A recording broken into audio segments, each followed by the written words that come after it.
Connor's hand trembled as 200 people watched them slow dance at his sister's wedding. Simone's fingers dug into his shoulder. Her eyes screamed confusion. His chest was cracking open. This was supposed to be fake. One weekend. $5,000. Clear boundaries. But her body fit too perfectly against his. His thumb traced circles on her back without permission. And when his mother raised her champagne glass and announced to the entire ballroom how happy Connor looked, how in love they seemed, Simone went rigid in his arms. Because in 16 hours this ended. She went back to being his maid. He went back to being the billionaire too broken to ask for what he wanted. The song swelled. Connor pulled her closer. "What are we doing?" she whispered. He had no answer. Because somewhere between the fake smiles and practice touches, between the lies they told his family and the truth they told each other, the pretending stopped feeling like pretending. And now they were dancing at his sister's wedding, surrounded by people who believed the beautiful lie, while falling for a truth that could destroy everything. Welcome to our channel, where we bring you emotional stories that stay with you. If you're new here, hit subscribe and the notification bell so you never miss a story. And if you're returning, thank you. Your support means everything. Now, stay until the end, drop a comment with your thoughts, and let's begin. 3 weeks earlier. Connor stared at the text message from his mother for the 4th time that morning. Your sister's wedding is in 3 weeks. Please bring a date. A real date. Connor. Not work. Not an excuse. An actual human woman who likes you. Love you, darling. Mom. He set his phone face down on his desk and returned to the quarterly report spreadsheet. Numbers made sense. Profit margins, investment portfolios, market trends. These things followed rules. Social situations did not. His office door opened. Connor looked up, expecting his assistant, but instead found Simone backing through the doorway with her cleaning caddy, earbuds in, humming something soft and melodic. She didn't see him. Connor froze, caught between announcing his presence and hoping she'd leave before noticing him. This happened sometimes. He worked from home Fridays, the day she cleaned, and they developed an unspoken system. She cleaned around him.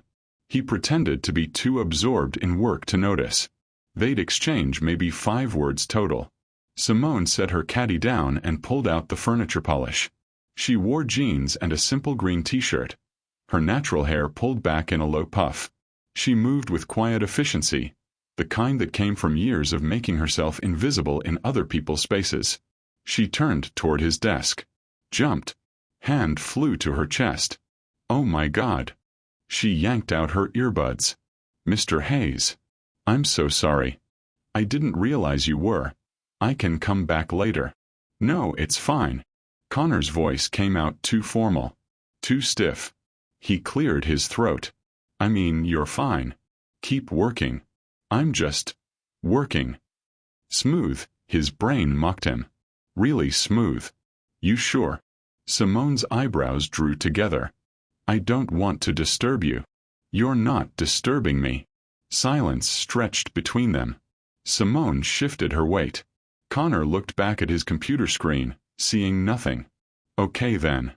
She moved to the bookshelf, started dusting the spines he never read. Let me know if I'm in your way. Connor tried to focus on the spreadsheet. Failed. Instead, he found himself watching her reflection in his monitor.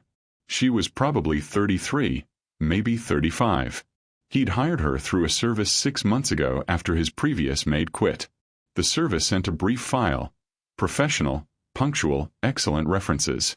No personal details. He knew nothing about her beyond the fact that she showed up every Friday at 9, cleaned for exactly 3 hours, and left without asking for anything beyond her paycheck. His phone buzzed. Another text from his mother. Connor James Hayes. I know you saw my message. Your sister only gets married once, hopefully. Don't make me set you up with Janet's daughter again.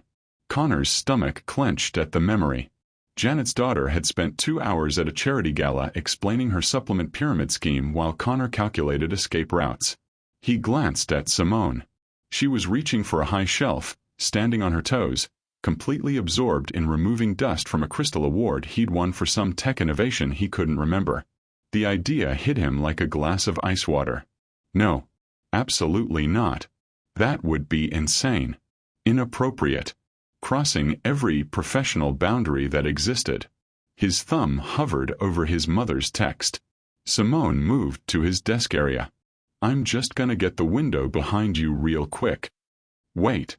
The word escaped before Connor could stop it. She paused, window cleaner in hand. Yeah. Connor's heart hammered. His collar felt too tight. Every instinct screamed to abort, to laugh it off, to go back to their comfortable silence. I have a situation. He forced himself to meet her eyes. A weird situation. And I need to ask you something completely inappropriate. Simone set down the window cleaner slowly. Her expression shifted to something guarded.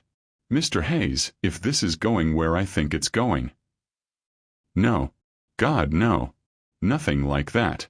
Connor felt heat crawl up his neck. That's not, I would never. Okay. She didn't relax. Then what? Connor pushed back from his desk, stood, then immediately regretted standing because now he was too close and couldn't figure out where to put his hands. He shoved them in his pockets. My sister's getting married in 3 weeks. My mother is insisting I bring a date. The words tumbled out fast, clumsy. Not just any date. Someone who actually likes me. Someone who won't spend the whole weekend trying to pitch me business ideas or ask about my portfolio. Simone's eyebrows rose. And you're telling me this because? Because I want to hire you. Not to clean. To be my date. To pretend to be my girlfriend for 1 weekend. He rushed on before she could respond. I know how this sounds. I know it's weird. But I'll pay you. A lot. $5,000 for 3 days. All expenses covered. You'd stay at the venue. Separate room, obviously. Just show up, smile, pretend you can stand being around me, and then we go back to normal. Simone stared at him. Connor couldn't read her expression. You want to pay me $5,000 to pretend to be your girlfriend at your sister's wedding, she said slowly. Yes. Because your mom told you to bring a date. Yes. And you can't just find an actual date? Like a normal person. Connor laughed. It came out bitter. Have you met me? I'm 36 years old and I can barely make small talk with the woman who cleans my apartment. I run a company with 300 employees and I hold meetings over video call because standing in front of people makes me want to throw up. I made $4 billion by the time I was 30 and somehow that made me less dateable, not more. Simone's expression softened slightly. Mr. Hayes. Connor. If I'm asking you to fake date me, you should probably call me Connor. Connor. She said his name carefully, like testing its weight. This is a lot to process. I know. And if you say no, I completely understand. We can pretend this never happened. You keep cleaning, I keep hiding in my office, everything stays the same.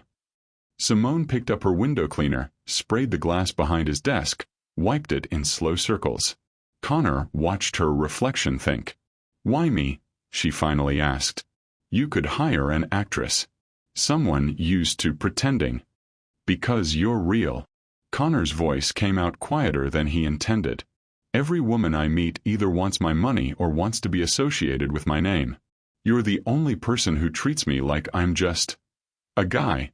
Kind of an awkward guy who leaves dirty coffee cups on his desk and still doesn't understand how to separate whites from colors in laundry.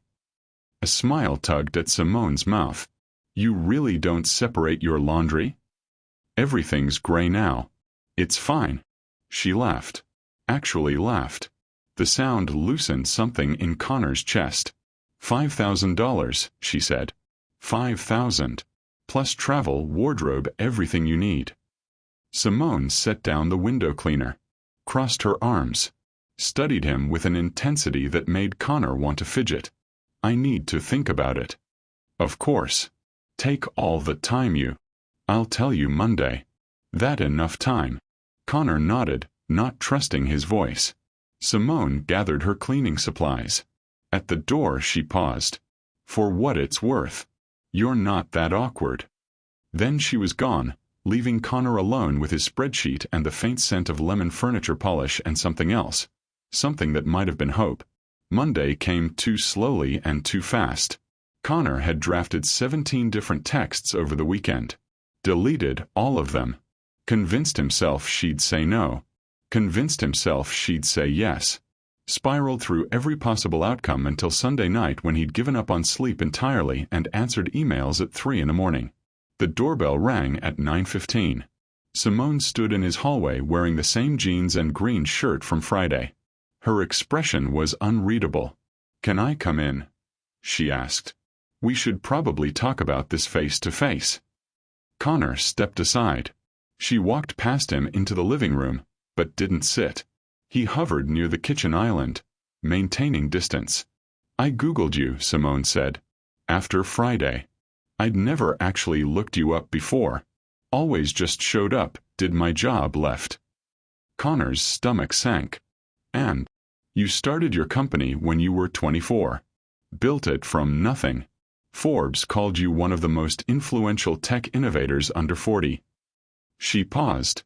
"They also said you're notoriously private. Haven't been photographed with a date in 6 years. 7, Connor corrected quietly. "It's been 7 years. Simone's eyes softened. "What happened 7 years ago?" "I took someone to a gala. She sold the story to a tabloid. Every private thing I told her, she turned into entertainment. After that I just stopped trying." "That's awful." Connor shrugged. "It's reality. When you have money, people see dollar signs before they see you." Simone walked to his window, looked out at the city stretching below. "I need to tell you something. About why I'm even considering this." "Okay." "I'm in nursing school. Online program while I work during the day. My grandmother, she raised me after my parents passed. She's in a care facility. Good place but expensive. I pay what I can, financial aid covers some, but I'm drowning." Her voice stayed steady, matter of fact. $5,000 would change everything. Would give me breathing room for the first time in 2 years. Connor's chest ached. "Simone. I'm not telling you for sympathy. I'm telling you so you understand I'm not doing this lightly. If I say yes, I need to know exactly what I'm agreeing to. What this weekend looks like. What you expect from me." Connor moved to the island, grabbed a notepad and pen. Started writing. "Okay. Here's what I'm thinking." He sketched out the weekend. His sister Madison's wedding was at a vineyard estate 2 hours upstate. Friday arrival. Welcome dinner. Saturday rehearsal events and ceremony. Sunday brunch, then home. They'd need a backstory, how they met, how long they'd been together. They'd need to coordinate outfits, practice looking comfortable together, nail the small touches that made couples believable. Separate rooms, Connor emphasized, writing it down. Non-negotiable. And any time you want out, any moment this gets uncomfortable, you say the word and we're done. Simone picked up the notepad, read through his notes. "You've really thought about this." "I've thought about nothing else for 3 days." "What about after? When the weekend's over?" Connor hadn't let himself think that far. "Back to normal. You clean, I work, we forget this happened." "Can we do that? Go back?" Her question hung in the air. Connor didn't have an answer. Simone set down the notepad, extended her hand. "Okay. Let's do this. But we need rules. Written rules. And I want half the money up front." Connor shook her hand. Her palm was warm, calloused from work. "Deal. I'll have my lawyer draw up a contract. Nothing weird, just protecting us both. A contract for fake dating." Simone's mouth quirked. "This is the strangest thing I've ever agreed to." "Same." They stood there, hands still clasped, the weight of what they'd just agreed to settling between them. "So," Simone said, "what now? Now we figure out how to convince my entire family that you're crazy enough to date me." "Connor." Her tone turned serious. "Stop talking about yourself like that." "Like what? Like you're some broken thing nobody could want." You're successful, you're kind, you're not bad looking. Not bad looking. Connor raised an eyebrow. That's the best you can do. Simone rolled her eyes, but she was smiling. Fine. You're objectively attractive. Happy. Much better. She pulled her hand back, grabbed her cleaning caddy. I should go. Let you work. Email me the contract and the schedule. And Connor. Yeah. We're gonna need to practice. Practice what?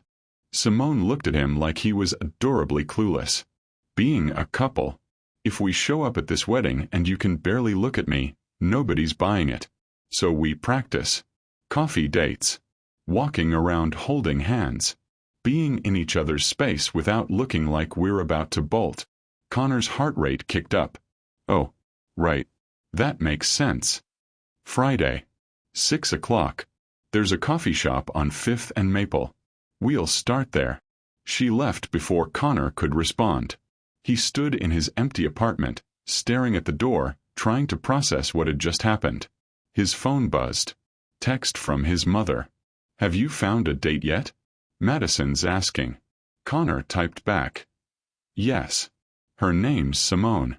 You'll love her. He hit send before he could overthink it. Dropped onto his couch. Stared at the ceiling. What the hell had he just done? Quick pause. If you're feeling this story, hype it so others can find it. Comment where you're watching from. Now back to the story. The coffee shop smelled like espresso and cinnamon. Connor arrived 10 minutes early, claimed a corner table, then spent those 10 minutes rearranging the sugar packets and wondering if he should have suggested somewhere else. Somewhere less public. Less bright. Less full of people who might witness him being awkward. Simone walked in at exactly 6 o'clock. She'd changed from her work clothes into dark jeans and a rust-colored sweater that made her brown skin glow. Her hair was down, natural curls framing her face. Connor forgot how to breathe for a second. She spotted him, waved, navigated through the evening crowd, slid into the seat across from him. Hey! Her smile looked as nervous as he felt. So, this is weird, right? So weird, Connor agreed. Relief flooded through him. I ordered you a latte. Hope that's okay. I realized halfway here I have no idea what you drink. Latte's perfect. Simone pulled off her jacket. See? Already learning about each other. That's very couple-like. Right. Couple-like. Connor wrapped his hands around his black coffee. I made a list. Things we should know. Background stuff. Of course you made a list. Her tone was teasing, not mean. Connor pulled out his phone, opened his notes app. Okay. How did we meet? Simone leaned back thinking. We should keep it close to true, don't you think? Less to remember. You hired me through the cleaning service 6 months ago. We started talking during my Friday visits. Realized we had chemistry. Did we? Connor asked. Have chemistry? We're about to find out. Their drinks arrived. Simone wrapped both hands around her mug, took a slow sip. Connor watched her, trying to memorize details he'd never let himself notice before. The small scar above her left eyebrow. The way she tilted her head when she was thinking. The silver necklace at her throat with a small cross pendant. Family, Simone said. Tell me about your sister. Madison. She's 32, 4 years younger than me. She's a pediatrician. Marrying another doctor. Guy named Tyler. They're insufferably perfect together. Connor smiled despite himself. She's the only person in my family who actually gets me. Growing up, she was the social one. I was the weird kid who built computers in the basement. She never made me feel broken for it.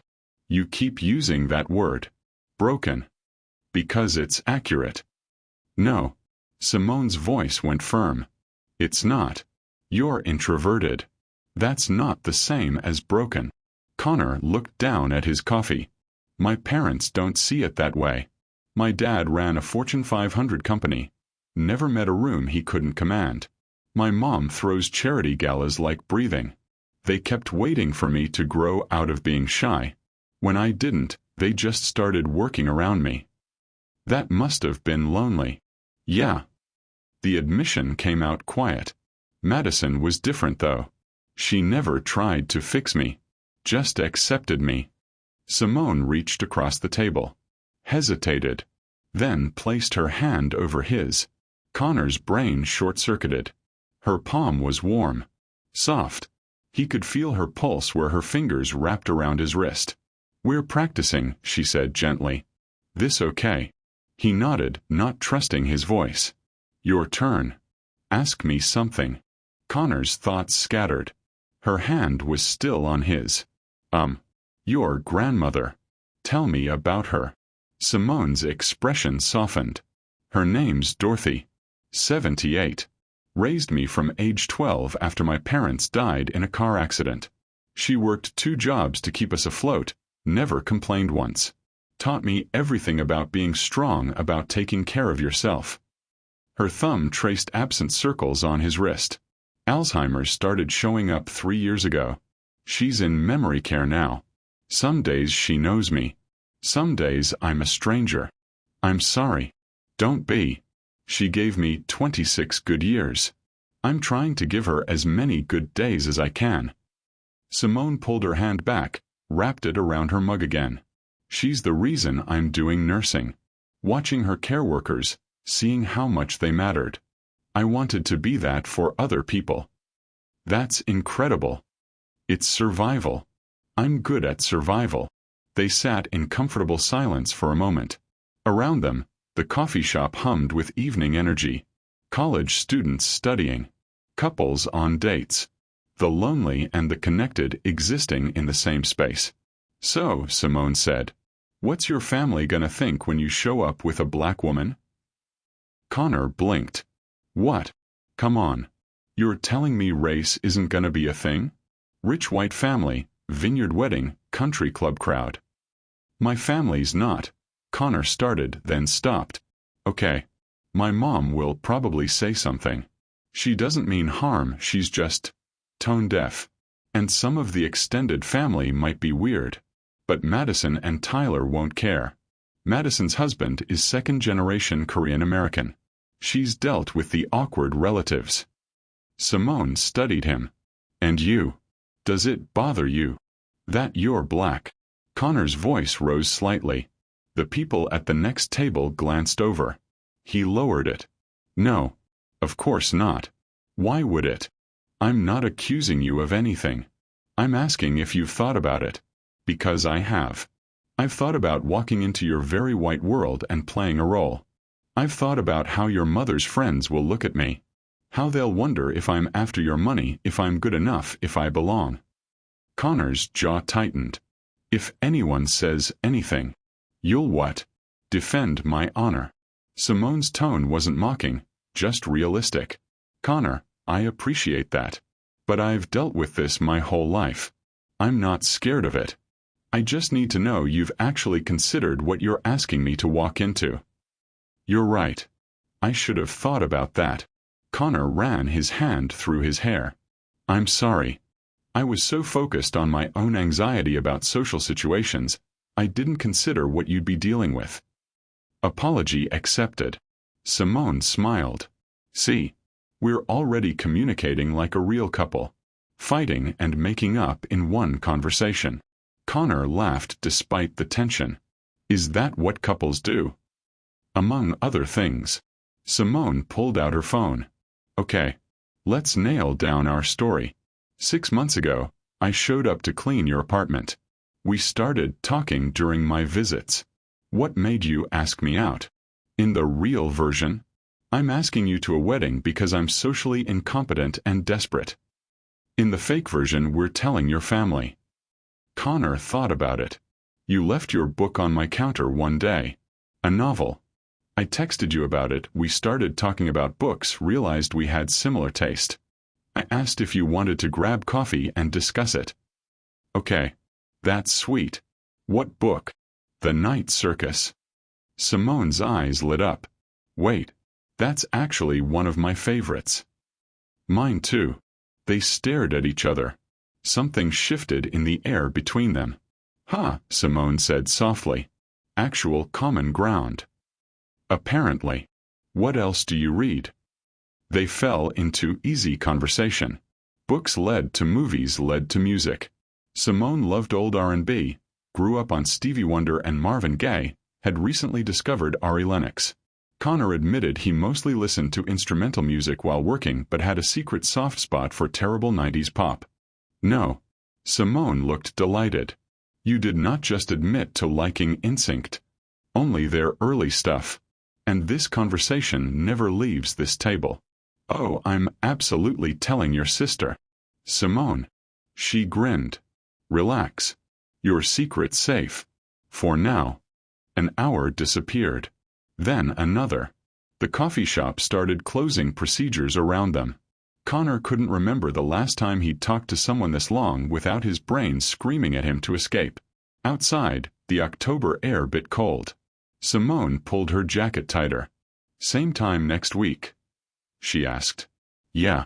Or, we could do something else? Dinner maybe. More practice being seen together.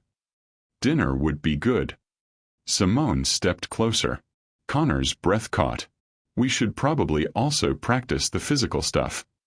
Physical stuff. You know. Touching. Standing close. Looking like we're actually attracted to each other. Her voice dropped lower. Because right now, you look like you're about to pass out. I'm not about to pass out. You're holding your breath. Connor exhaled. Fine. You make me nervous. Good. Simone reached up, adjusted his collar even though it didn't need adjusting. Her fingers brushed his neck. You should be a little nervous around your girlfriend. The word hung between them. Girlfriend. Even pretend, it sent electricity down Connor's spine. How's this? Simone's hands settled on his shoulders. Too much. No. This is fine. You're so tense. Connor, breathe. He forced himself to breathe. To not think about how close she was, how she smelled like coffee and something floral, how he could count her eyelashes if he wanted to be creepy about it. Better, she said. Now put your hands on my waist. Like you did at the wedding. We haven't been to the wedding yet. Practice for the wedding. Just light touch. Like this. She guided his hands to her waist. Her sweater was soft under his palms. See? Not so scary. Except it was terrifying. Not because it felt wrong but because it felt too right. Because Simone was looking up at him with those warm brown eyes and Connor suddenly understood how people wrote terrible poetry about moments like this. You're overthinking, Simone said. I'm always overthinking. Then stop. Just be here. With me. She squeezed his shoulders gently. 1 Mississippi. 2 Mississippi. 3 Mississippi. What are you doing? Counting. Seeing how long you can stand this close without bolting. Connor managed a shaky laugh. I'm not going to bolt. Good. Because we're gonna have to do this for a whole weekend. At a wedding. With your whole family watching. She stepped back, breaking contact. Connor's hands felt empty. But I think we'll be okay. You didn't die. Low bar. We're starting somewhere. Simone pulled out her phone. Text me about dinner. And Connor. Stop worrying so much. We're gonna pull this off. She walked to her car, waved once, drove away. Connor stood on the sidewalk until her taillights disappeared. His phone buzzed. Text from Madison. Mom told me about Simone. I'm so happy for you. Can't wait to meet her. Guilt twisted in Connor's stomach. Madison wouldn't be happy if she knew the truth. That this was all pretend. That Connor was lying to everyone who loved him. Another text from his sister. You okay? You seem different lately. Good different. Connor typed back. I'm good. Really good. He wasn't sure if he was lying about that part too. Dinner was at a quiet Italian place. Candlelit and intimate. Connor had chosen it specifically because it was the kind of place couples went. They needed to practice being a couple in couple spaces. Simone arrived in a navy blue dress that made Connor forget how to form sentences. They were seated in a corner booth, close enough that their knees kept bumping under the table. So I signed the contract, Simone said, scanning the menu. Your lawyer was very thorough. Also slightly terrifying. David takes his job seriously. Connor had read the contract 17 times before signing it himself. The money should hit your account tomorrow. Half now, half after the wedding. I already know what I'm doing with it. Grandmother's care facility, tuition payment, and maybe, just maybe, fixing my car's check engine light that's been on for 4 months. 4 months. Simone, that's not safe. It's fine. I Googled it. Probably just the sensor. Probably. She grinned. You're very cute when you're worried. Connor felt heat creep up his neck. I'm not, we're in public. You don't have to do that. Do what? Flirt. We're just planning. Connor. Simone set down her menu. The whole point of these dinners is practicing. If I can't flirt with you here, how am I supposed to be convincing at the wedding? She had a point. Okay. You're right. Flirt away. Now you're making it weird by giving me permission. How do I make this less weird? Flirt back. Connor opened his mouth.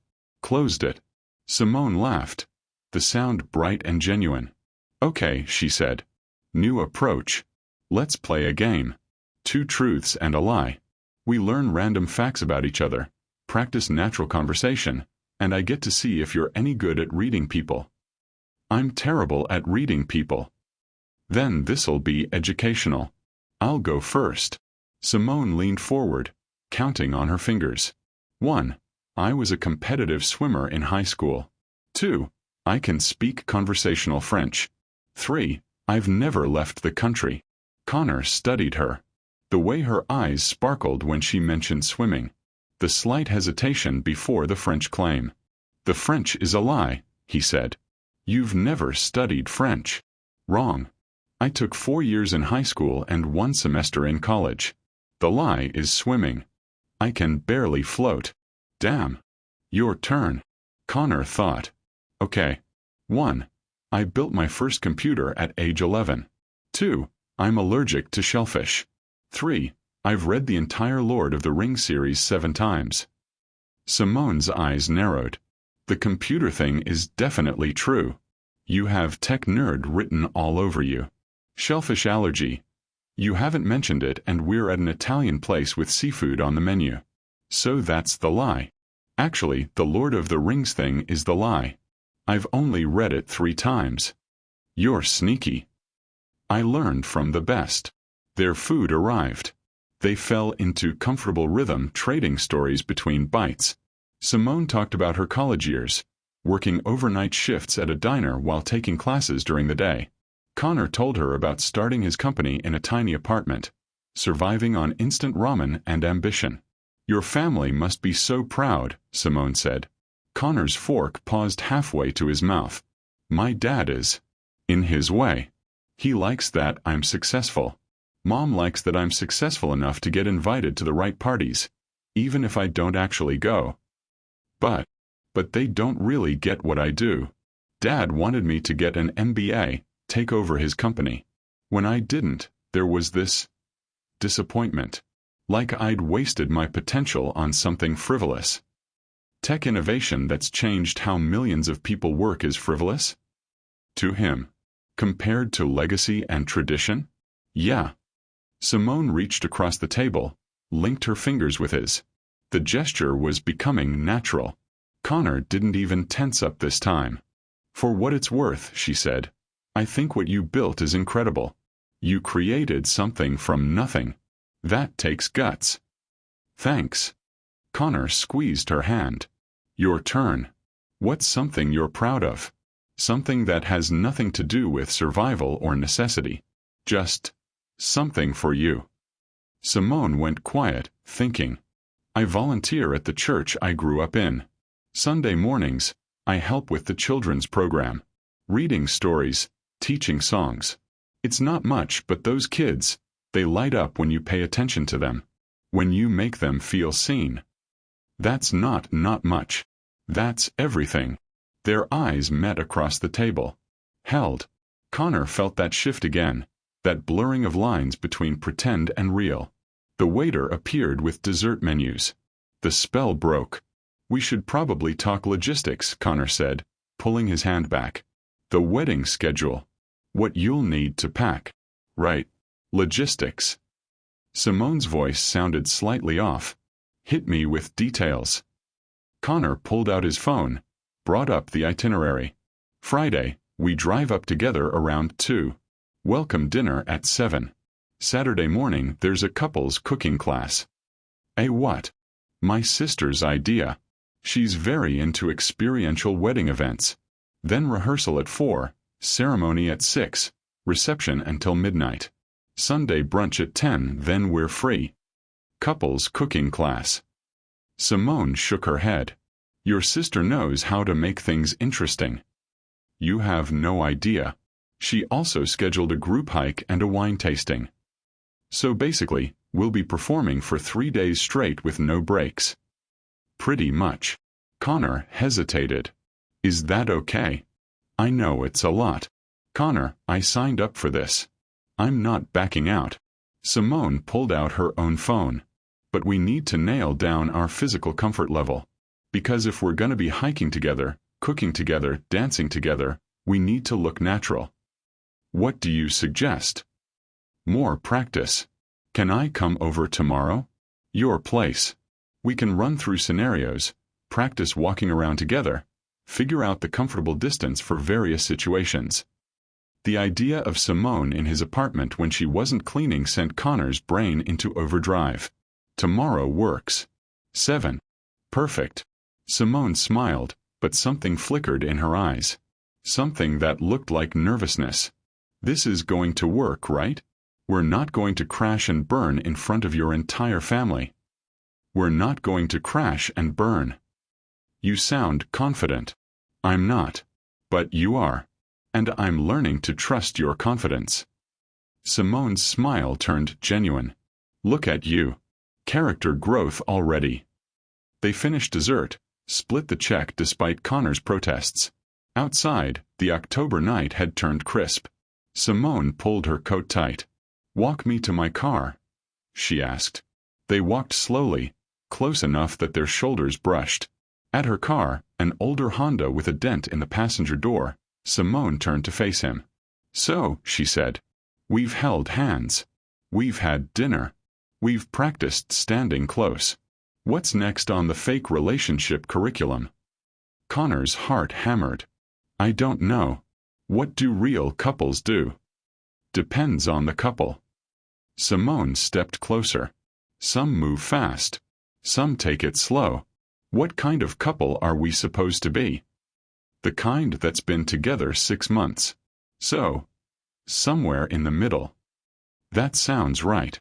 She reached up, straightened his collar again, ran her hand down his chest, smoothing nothing.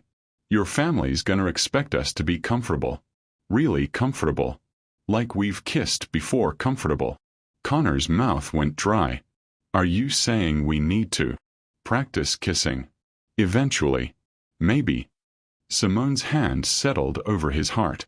Could she feel how fast it was racing? "Not tonight. We're not there yet. But we should probably talk about it. Set boundaries." "Boundaries. Right." Connor couldn't think with her this close. "What are your boundaries?" "I'll let you know when you hit them." Her voice dropped lower. "What about you? What makes you uncomfortable?" "Everything," Connor's brain screamed. "And also nothing." Because standing here with Simone's hand on his chest, her eyes on his, he felt the most comfortable discomfort he'd ever experienced. "I don't know yet," he admitted. "Then we'll figure it out together." Simone patted his chest once, stepped back. "Same time tomorrow. Your place. Wear comfortable clothes. We're gonna work on the physical stuff." She got in her car before Connor could respond. He watched her drive away, then stood in the parking lot like an idiot, trying to remember how to be a functioning human. His phone buzzed. Text from Simone. "Stop standing in parking lots alone. It's creepy. Go home." Connor looked up. She'd circled back, was watching from the parking lot exit. He waved, feeling like a complete fool. She waved back, then drove away for real this time. On the drive home, Connor's brain wouldn't shut up. This was fake. They were pretending. But Simone's hand on his chest had felt real. Her concern about him standing alone in parking lots felt real. The way she laughed at his terrible jokes felt real. He was in trouble. Deep, complicated, absolutely going to end badly trouble. And he had no idea how to stop it. Connor spent the entire day cleaning his already clean apartment. Simone had seen it hundreds of times, but always in professional capacity. Tonight felt different. Tonight she was coming over as... what? His fake girlfriend? His practice date? His employee he was paying to pretend to love him? The doorbell rang at exactly 7. Simone stood in his hallway wearing leggings and an oversized sweatshirt, her hair pulled back in a high puff. She looked comfortable, relaxed, like she belonged here. Hey. She held up a bag. I brought wine. Figured we might need it. Good call. Connor stepped aside. Come in. She walked past him, set the wine on his kitchen counter, then turned in a slow circle, taking in the space with new eyes. It's weird being here when I'm not working. Everything looks different. Different how? I don't know. More lived in, I guess. When I'm cleaning, I'm focused on surfaces and tasks. Now I'm seeing your actual life. That you read actual books. She walked to a shelf, ran her finger along the spines. That you display your sister's kids' drawings on your fridge. That you have a truly embarrassing number of takeout menus in this drawer. I don't cook. I noticed. Simone pulled out a menu from a Thai place. You have this one memorized, don't you? Pad C-E-W, extra vegetables, spring rolls on the side. Of course you do. She was smiling though. Teasing but not mean. Okay. Let's get to work. Where do you want to start? Connor had made a list. Obviously he'd made a list. He pulled out his phone. I thought we could practice walking together. Then maybe sitting together on the couch. Work up to the more intimate stuff. Walking together. Simone raised an eyebrow. Connor, we walk together all the time. Not as a couple. Couples walk differently. Closer. With touching. Okay. Show me your natural walking. Connor walked across his living room. Simone watched, arms crossed. Again, she said. But this time, pretend I'm next to you. He walked again, leaving space for an imaginary person. You're leaving 3 feet of space between us, Simone said. We're supposed to be in love, not social distancing. Come here. She positioned herself next to him, close enough that their arms brushed, wrapped her hand around his. Now walk. They walked across the living room. Connor was hyper-aware of every point of contact. Her hand in his, her shoulder bumping his arm, the way she naturally matched his pace. Better, Simone said. But you're still tense. Relax your shoulders. I'm trying. Try harder. She squeezed his hand. Connor, look at me. He did. She was smiling, patient. This isn't a test you can fail, she said softly. I'm not grading you. We're just 2 people learning to be comfortable together. That's all. It doesn't feel like that's all. What does it feel like? Connor couldn't answer. Didn't know how to explain that every touch felt like crossing a line he couldn't uncross. That he was terrified she'd see how much he wanted this to be real. Let's try the couch, Simone said, letting him off the hook. Sitting together. Like we're watching a movie. They settled on his couch, carefully maintaining distance. Simone immediately scooted closer, threw her legs over his lap. Connor froze. What are you doing? Getting comfortable. This is how couples sit. All tangled up. She grabbed his arm, draped it around her shoulders. See? Natural. Except nothing about this felt natural. Simone's body was warm against his side. Her head fit perfectly in the curve of his shoulder. He could smell her shampoo, something coconutty and sweet. You're holding your breath again, she said. Sorry. Stop apologizing. Just breathe. In and out. Like a normal human. Connor breathed. Tried to focus on anything except how right this felt. Failed completely. What's your family gonna think when they see us? Simone asked. Like really see us? Your shy, awkward brother suddenly showing up with a girlfriend. They're gonna be shocked. Probably. My mom's gonna interrogate you. Ask a million questions. What kind of questions? Where you work. What you do. How we met. If you're serious about me. Simone shifted, looked up at him. Her face was inches from his. And what's the answer to that last one? In our fake story, how serious are we? I don't know. What feels right? I think we should be serious. Not engaged serious, but heading that direction serious. Otherwise, why would you bring me to your sister's wedding? That makes sense. Connor's arm tightened around her shoulders without conscious decision. So we're, what? In love. In love. Simone tested the words. Yeah, we're in love. 6 months is long enough for that to be believable. Have you ever been in love? The question escaped before Connor could stop it. Sorry. That's too personal. It's fine. We should know this stuff about each other anyway. Simone settled back against his chest. Once. College boyfriend. Thought we'd get married, have the whole future planned. Then he graduated, got a job offer across the country, and suddenly our plans didn't matter. He left. I stayed. Learned that love isn't always enough. I'm sorry. Don't be. It was years ago. Taught me to protect myself. She paused. What about you? Ever been in love? Connor thought about the woman who'd sold his story. About the years of isolation that followed. No. I've thought I was, maybe. But looking back, I think I was just lonely. Confusing availability with compatibility. That's depressingly honest. You asked. They sat in silence for a moment. Outside, the city hummed with evening traffic. Inside, the only sound was their breathing, gradually sinking. This is nice, Simone said quietly. Just sitting. No pressure. Yeah, it is. We should probably practice the hard stuff though. Connor's stomach flipped. The hard stuff. Simone sat up, turning to face him. Her legs were still across his lap. Kissing. We need to at least try it once. Before the wedding. So we're not completely awkward if we have to do it in front of people. Right. Of course. That's logical. Connor. Her hand cupped his cheek. We don't have to if you don't want to. But I think it'll be easier to practice here in private than to try for the first time when we're surrounded by your family. She was right. She was always right. But Connor's brain was short-circuiting, his heart racing. Okay, he managed. How do we just?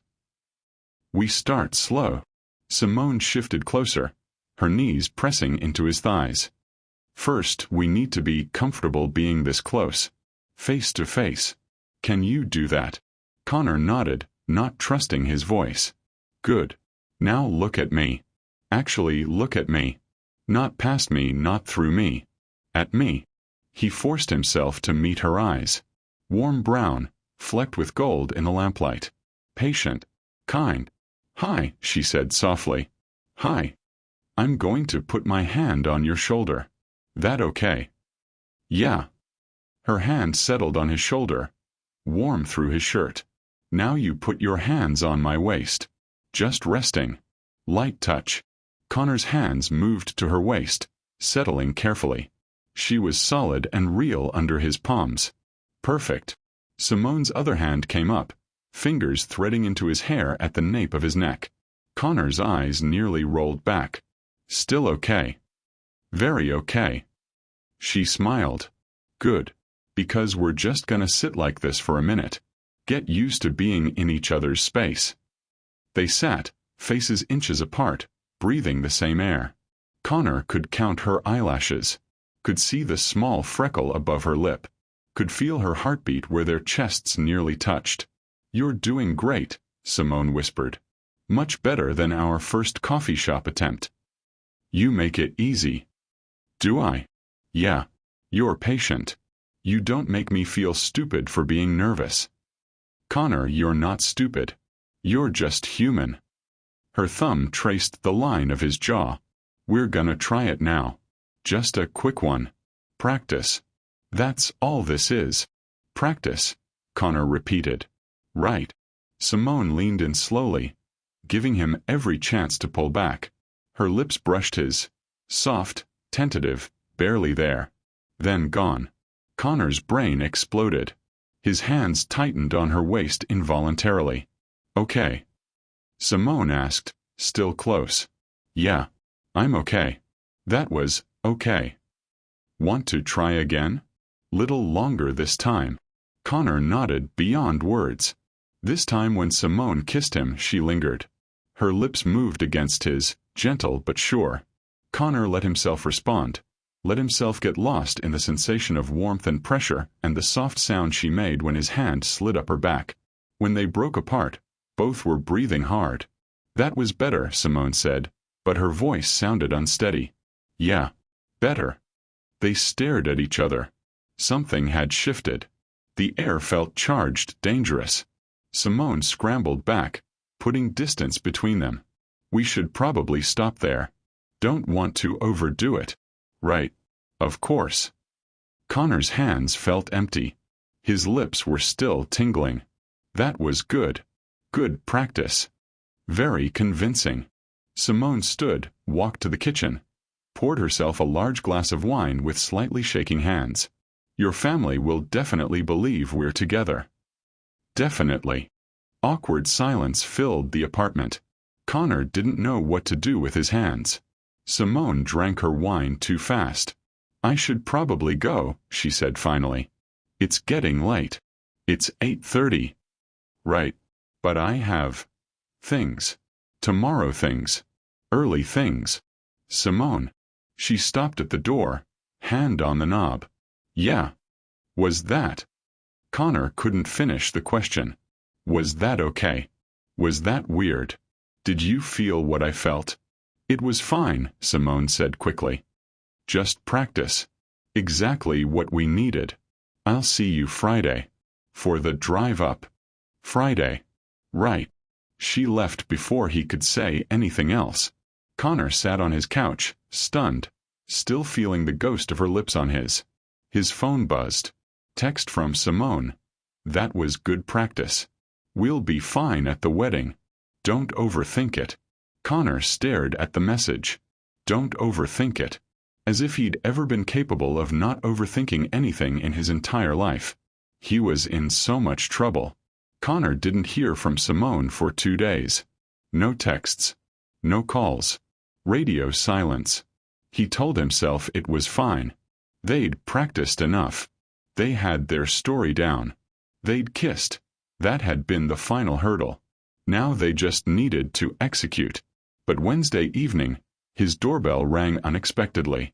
Simone stood in the hallway, still in her work clothes, looking exhausted. Can I come in? She asked. Of course. She walked past him, dropped her bag on his couch, ran her hands over her face. I've been avoiding you. I noticed. That kiss freaked me out. She turned to face him. It felt too real. And I know that's stupid because the whole point is to make it look real, but Connor, it felt too real to me. And that's dangerous. Connor's heart hammered. Dangerous how? Because this is a job. A transaction. I'm getting paid to pretend to be your girlfriend, and I can't let myself forget that. But when you kissed me back when your hands were on me, I forgot. For a minute, I forgot this was fake. What if it doesn't have to be? The words tumbled out before Connor could stop them. What if we just see where this goes? After the wedding. No contract, no money. Just two people who clearly have chemistry trying to figure out if this could be real. Simone laughed, but it sounded painful. Connor, no. That's not how this works. Why not? Because you're you and I'm me. Because you're a billionaire and I'm your maid. Because this is a pretty fantasy but reality is messy, eh? Because I can't let myself want something I can't have. You could have it. I'm right here. Offering it. You're offering a version of me. The version that shows up in nice dresses and plays pretend. Not the version that scrubs your bathroom and worries about money and falls asleep during nursing lectures because I worked a double shift. Simone's voice cracked. You don't actually know me, Connor. You know the performance. That's not true. Isn't it? Name one real thing about me. One thing that isn't part of our cover story or this fantasy we've built. Connor stepped closer. You tap your pen when you're thinking. You tear up during emotional commercials even though you try to hide it. You call your grandmother every Sunday at 3 o'clock exactly because that's when she's most lucid. You hate asking for help with anything. You listen to gospel music when you're stressed. You're terrified of failure but more terrified of not trying. Simone stared at him. How do you know all that? Because I've been paying attention. For 6 months, Simone. Not just the last few weeks. I notice you. The real you. Tears welled in her eyes. This is such a bad idea. Probably. We're gonna ruin everything. Maybe. I could lose this job. This money. Everything I need. Connor took her hands. I won't let that happen. Whatever happens between us, the contract stands. You'll get your money. You'll keep your job if you want it. I promise. You can't promise that. You don't know how this ends. You're right. I don't. Connor pulled her closer. But I know I can't keep pretending this is just business. Not when every time you smile at me I forget how to think. Not when I spent 2 days feeling like I lost something important. Connor, if you want to keep this professional, I'll respect that. We'll go to the wedding, play our parts, come home, and go back to normal. But if there's any part of you that feels what I'm feeling, I need you to tell me. Because I can't be the only one losing my mind here. Simone's hands tightened around his. You're not the only one. I've been losing my mind too. So what do we do? I don't know. I've never done anything like this before. Me neither. They stood in his living room, holding hands, balanced on the edge of something neither fully understood. Let's get through the wedding, Simone said finally. Play our parts. Then after, when we're back home and thinking clearly, we figure out if this is real or just really good acting. I can do that. Promise me something. Simone looked up at him. Promise that no matter what happens, you won't make me regret trusting you. I promise. She pulled him into a hug. Connor wrapped his arms around her, buried his face in her hair, and tried not to think about how perfectly she fit against him. 3 more days, Simone whispered. We can make it 3 more days. Connor wasn't sure if she was trying to convince him or herself. The drive upstate was quiet. Simone stared out the window while Connor navigated highway traffic. Her overnight bag sat in the backseat next to his. Everything they needed for 3 days of pretending. You okay? Connor asked. Nervous. Your family's gonna hate me. They're not gonna hate you. Your mother's gonna take one look at me and know I don't belong.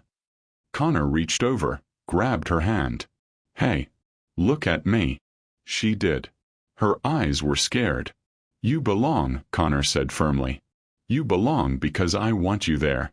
And anyone who has a problem with that can answer to me. Simone managed a small smile. Look at you. Being all protective and boyfriend-like. Just practicing my role. Right. Your role. They pulled up to the Vineyard estate an hour later. The main building was gorgeous. Stone and wood and glass, surrounded by rows of autumn vines. People milled around the entrance, greeting each other with hugs and champagne. Deep breath, Simone said. We've got this. They stepped out of the car. Connor grabbed their bags while Simone smoothed her travel outfit. Jeans and a cream-colored sweater that made her skin glow. Connor. A petite woman with Connor's eyes came rushing over. Madison. She threw her arms around him, then immediately turned to Simone. You must be Simone. Oh my God, you're even more beautiful than Connor described. Which honestly isn't fair because he made you sound like a supermodel and now I feel underdressed at my own wedding. Simone laughed. Genuine and warm. Trust me, you're perfect. And congratulations. Connor's told me so much about you. All lies, I'm sure. Come on, let me show you around before Mom descends. She's in full hostess mode and it's terrifying. Madison linked arms with Simone, pulling her toward the entrance. Connor followed, watching his sister immediately adopt Simone into her orbit. So, Madison said conspiratorially, how did you get my brother to leave his apartment? He's basically a hermit. I was convinced he'd die alone surrounded by computers. Madison, Connor warned. What? I'm bonding with your girlfriend. That's what sisters do. Madison grinned at Simone. Seriously though, I'm so glad you're here. Connor seems different. Happy. I haven't seen him happy in a long time. Guilt twisted in Connor's stomach. Madison's joy was genuine. Her belief in their relationship was complete. He makes me happy too, Simone said softly. And when she looked back at Connor, something in her eyes made him think maybe she wasn't entirely acting. A tall, elegant woman in a cream pantsuit appeared. Connor's mother. Victoria Hayes, in all her country club glory. Connor, darling. She air-kissed his cheek, then turned her appraising gaze to Simone. And this must be Simone. How lovely to finally meet you. Mrs. Hayes. Thank you for having me. Simone's voice was polite but slightly cooler. Connor recognized the shift, her protective armor sliding into place. Please, call me Victoria. Connor's told us so little about you. We're simply dying to know more. What is it you do, dear? I'm in nursing school, Simone said smoothly. And I run a small cleaning business on the side. Pays the bills while I finish my degree. Connor saw his mother's eyebrows rise slightly. Saw the calculation behind her smile. How industrious, Victoria said.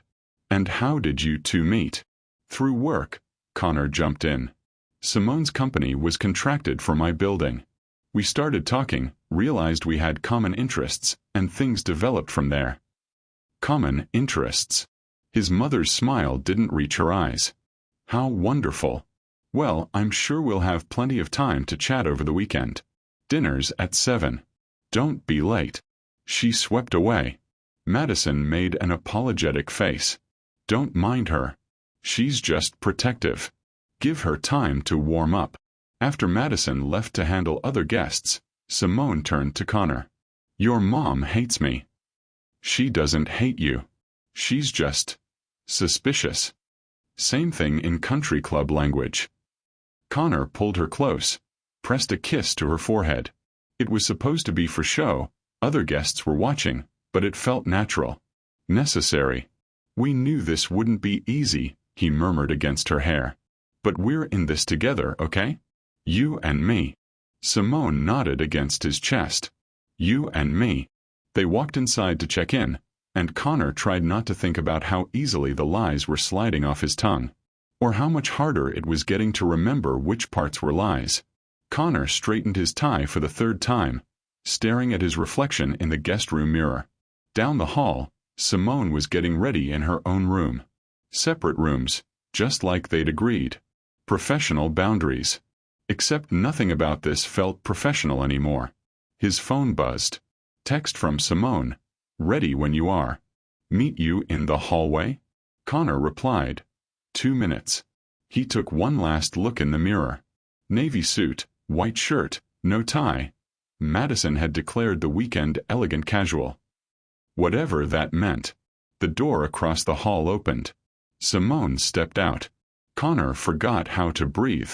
She wore the burgundy dress from the thumbnail, the one they'd picked out together last week. It hugged her curves, the deep color rich against her brown skin. Her hair was styled in soft curls that framed her face. Simple gold jewelry. Heels that brought her closer to his height. Is it too much? Simone asked, suddenly self-conscious. I can change. I brought other options. No. Don't change. You're perfect. Connor crossed the hallway, couldn't stop himself from reaching for her hand. You're absolutely perfect. You clean up pretty nice yourself. She adjusted his collar, her fingers lingering. Ready to convince everyone we're madly in love? With you looking like that. Won't have to try very hard. Simone's eyes widened slightly. Connor Hayes. Was that a smooth line? Maybe. Did it work? Maybe. She smiled, but it didn't quite reach her eyes. Your mom's gonna be watching us all night. Looking for cracks. Then we don't give her any. Connor offered his arm. Shall we? They walked downstairs together. The main dining room had been transformed. Long tables draped in white linen, candles everywhere, windows overlooking the vineyard as the sun set. About 40 people milled around with drinks. Madison's close friends and family. Connor felt Simone tense beside him as heads turned their direction. I've got you, he whispered. We've got this. Madison appeared immediately. Tyler in tow. There you are. Come meet everyone. Well, Connor knows everyone, but Simone doesn't. The next 30 minutes were a blur of introductions. Aunts and uncles, Madison's college friends, Tyler's family. Everyone was polite, but Connor caught the looks. The quick assessments. The whispered conversations behind hands. His mother's circle of friends was the worst. They surrounded Simone like sharks circling prey. So Simone, one of them said, Janet, his mother's oldest friend. Nursing school. How noble. What made you choose that path? I like helping people, Simone said evenly. And I'm good at it. I'm sure you are, dear. And you run a cleaning business? That must keep you busy. It does. But I'm good at managing my time. Of course. Such a practical girl. Janet's smile was razor sharp. Connor must appreciate that. He's always been so focused on practical matters. Connor's jaw tightened. He was about to intervene when Simone squeezed his hand. A warning. Let me handle this. Actually, Simone said, voice sweet but firm. Connor appreciates that I'm independent. That I work hard for what I want. That I don't need anyone to take care of me. Those aren't just practical qualities. They're character qualities. Janet blinked. The other women exchanged glances. Well, Janet said. How refreshing. Connor, you've certainly found a spirited one. She walked away. The other women followed. Connor let out a breath he hadn't realized he was holding. I'm sorry, he started. Don't. Simone's voice was tight. I knew what I was walking into. I can handle rich white ladies who think I'm after your money. They don't think that. Connor, yes they do. I'm black, I clean houses, and I'm dating a billionaire. Of course they think that. She grabbed a champagne glass from a passing tray, downed half of it. It's fine.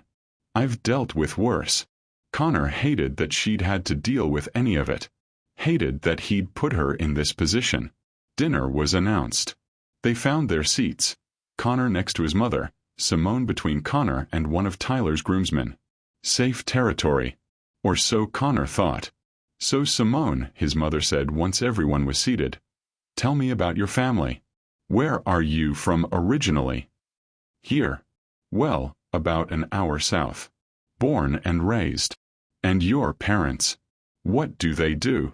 They passed away when I was 12. Car accident. My grandmother raised me after that.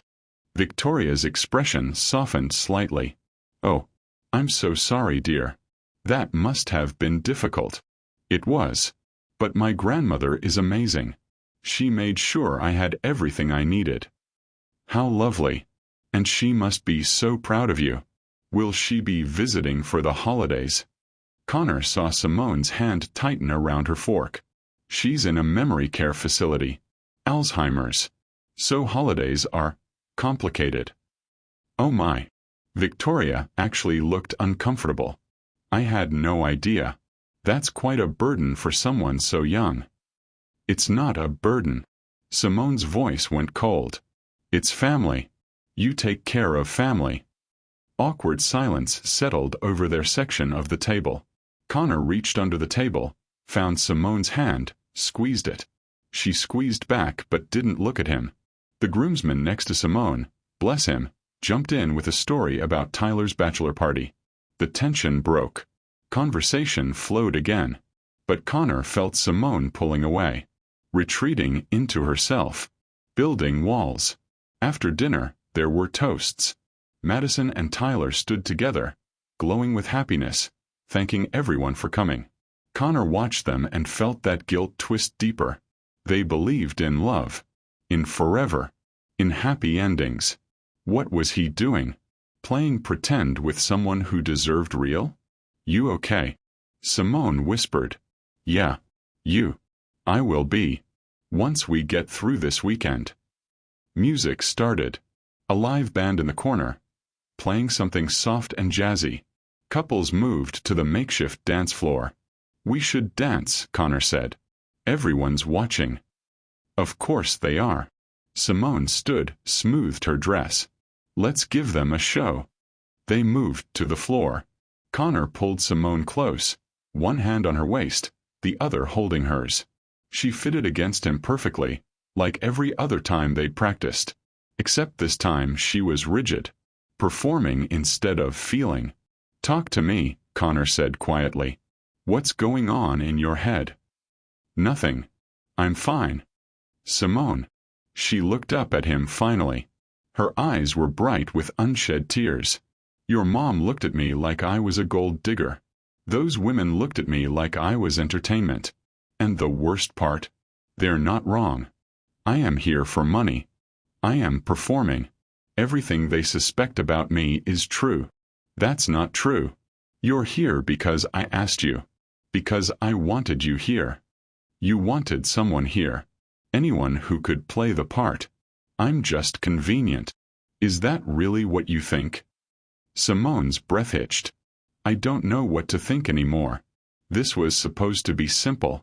Play pretend, get paid, go home. But nothing about this feels simple. Connor pulled her closer, lowered his voice so only she could hear. You want to know what I'm thinking? I'm thinking I made a mistake. I'm thinking I should have just asked you on a real date 6 months ago instead of being too scared.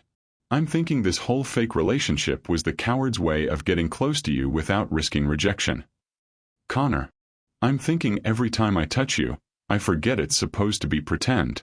I'm thinking when you kiss me, I don't want to stop. I'm thinking I'm falling for you and I don't know how to stop it and I don't even want to. Simone stopped moving.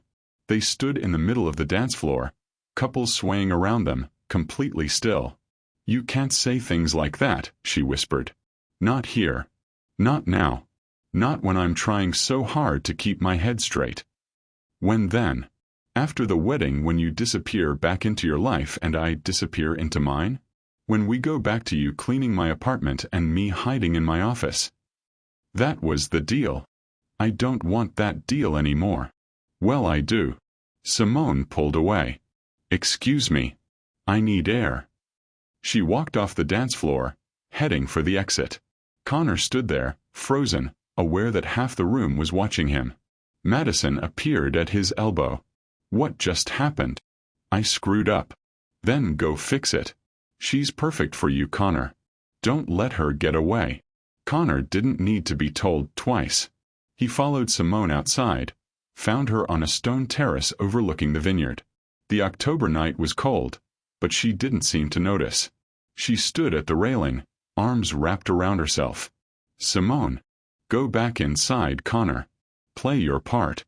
I just need a minute. I'm not going anywhere.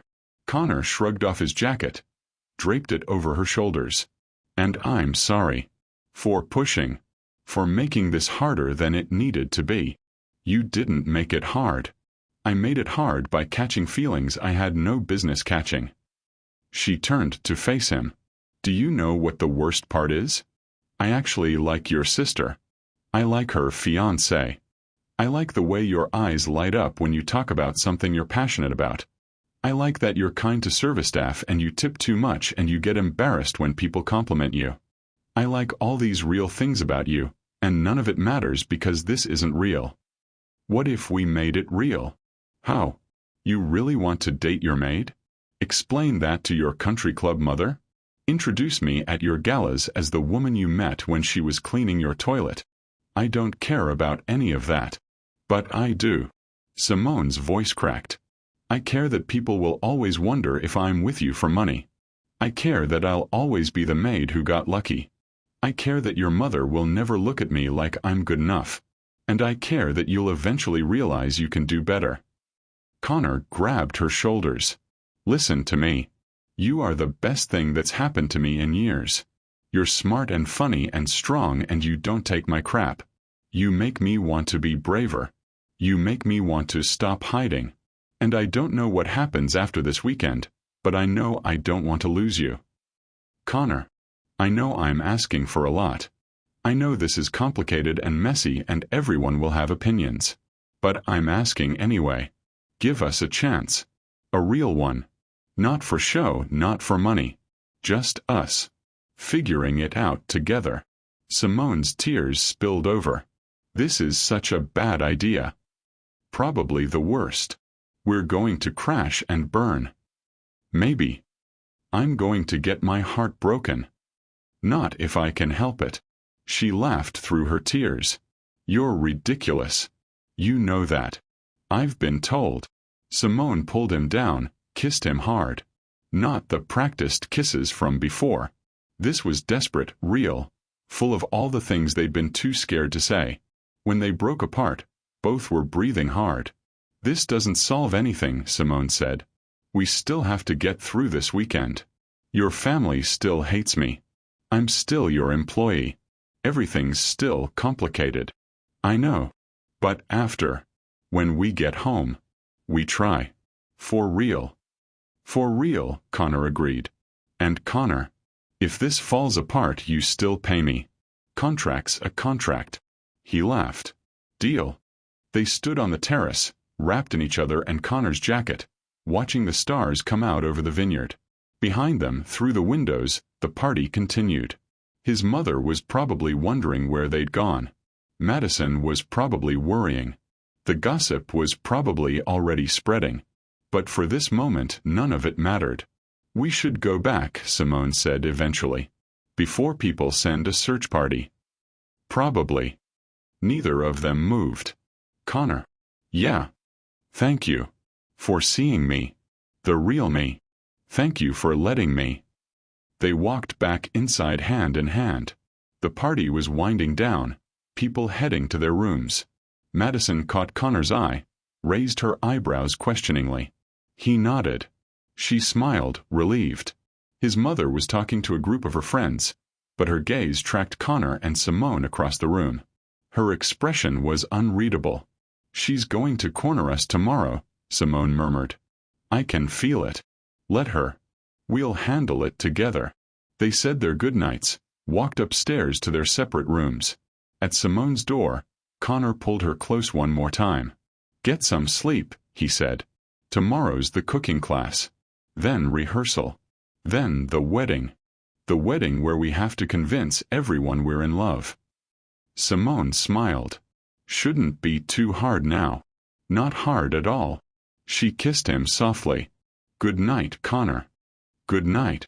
Connor walked to his room, closed the door, and let himself feel the full weight of what had just happened. They were doing this. For real. No more pretending. He was terrified. Excited. Convinced this was either the best or worst decision of his life. His phone buzzed. Text from Simone. Still awake? Yeah. Can't sleep. Me neither. This is crazy, right? Completely insane. But good crazy. Connor smiled at his phone. The best kind of crazy. See you tomorrow. Try to get some sleep. You too. Connor lay in bed, staring at the ceiling, knowing sleep was impossible. Across the hall, Simone was doing the same thing. Tomorrow they'd face his family again. Face the judgment and questions. Face all the complicated reality they'd been avoiding. But tonight, in separate rooms with doors between them, they'd both fallen asleep smiling. Connor woke to a text from Madison. Cooking class in the main kitchen at 10. Wear something you don't mind getting dirty. This will be fun. Tyler's words, not mine. I'm already stressed. He showered, dressed in jeans and a casual button-down, and headed downstairs. The main kitchen was enormous. Professional-grade everything. Windows looking out over the vineyard. 6 couples were already there, including Madison and Tyler.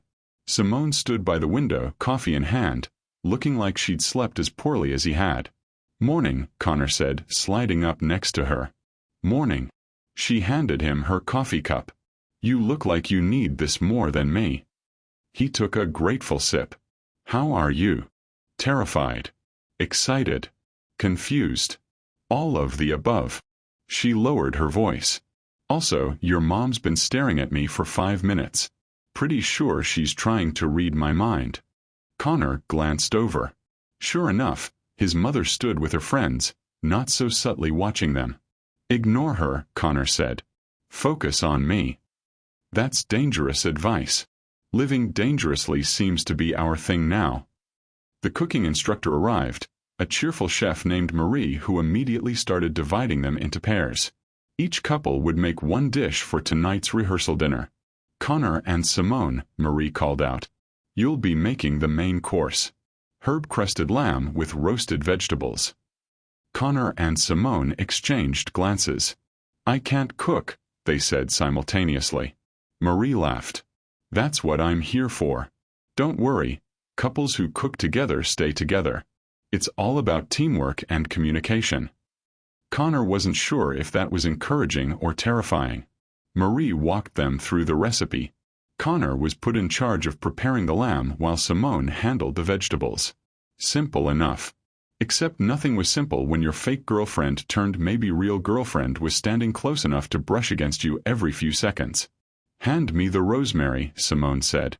Connor reached for it, their hands colliding. He felt that jolt of electricity he was getting used to. "Sorry," he said.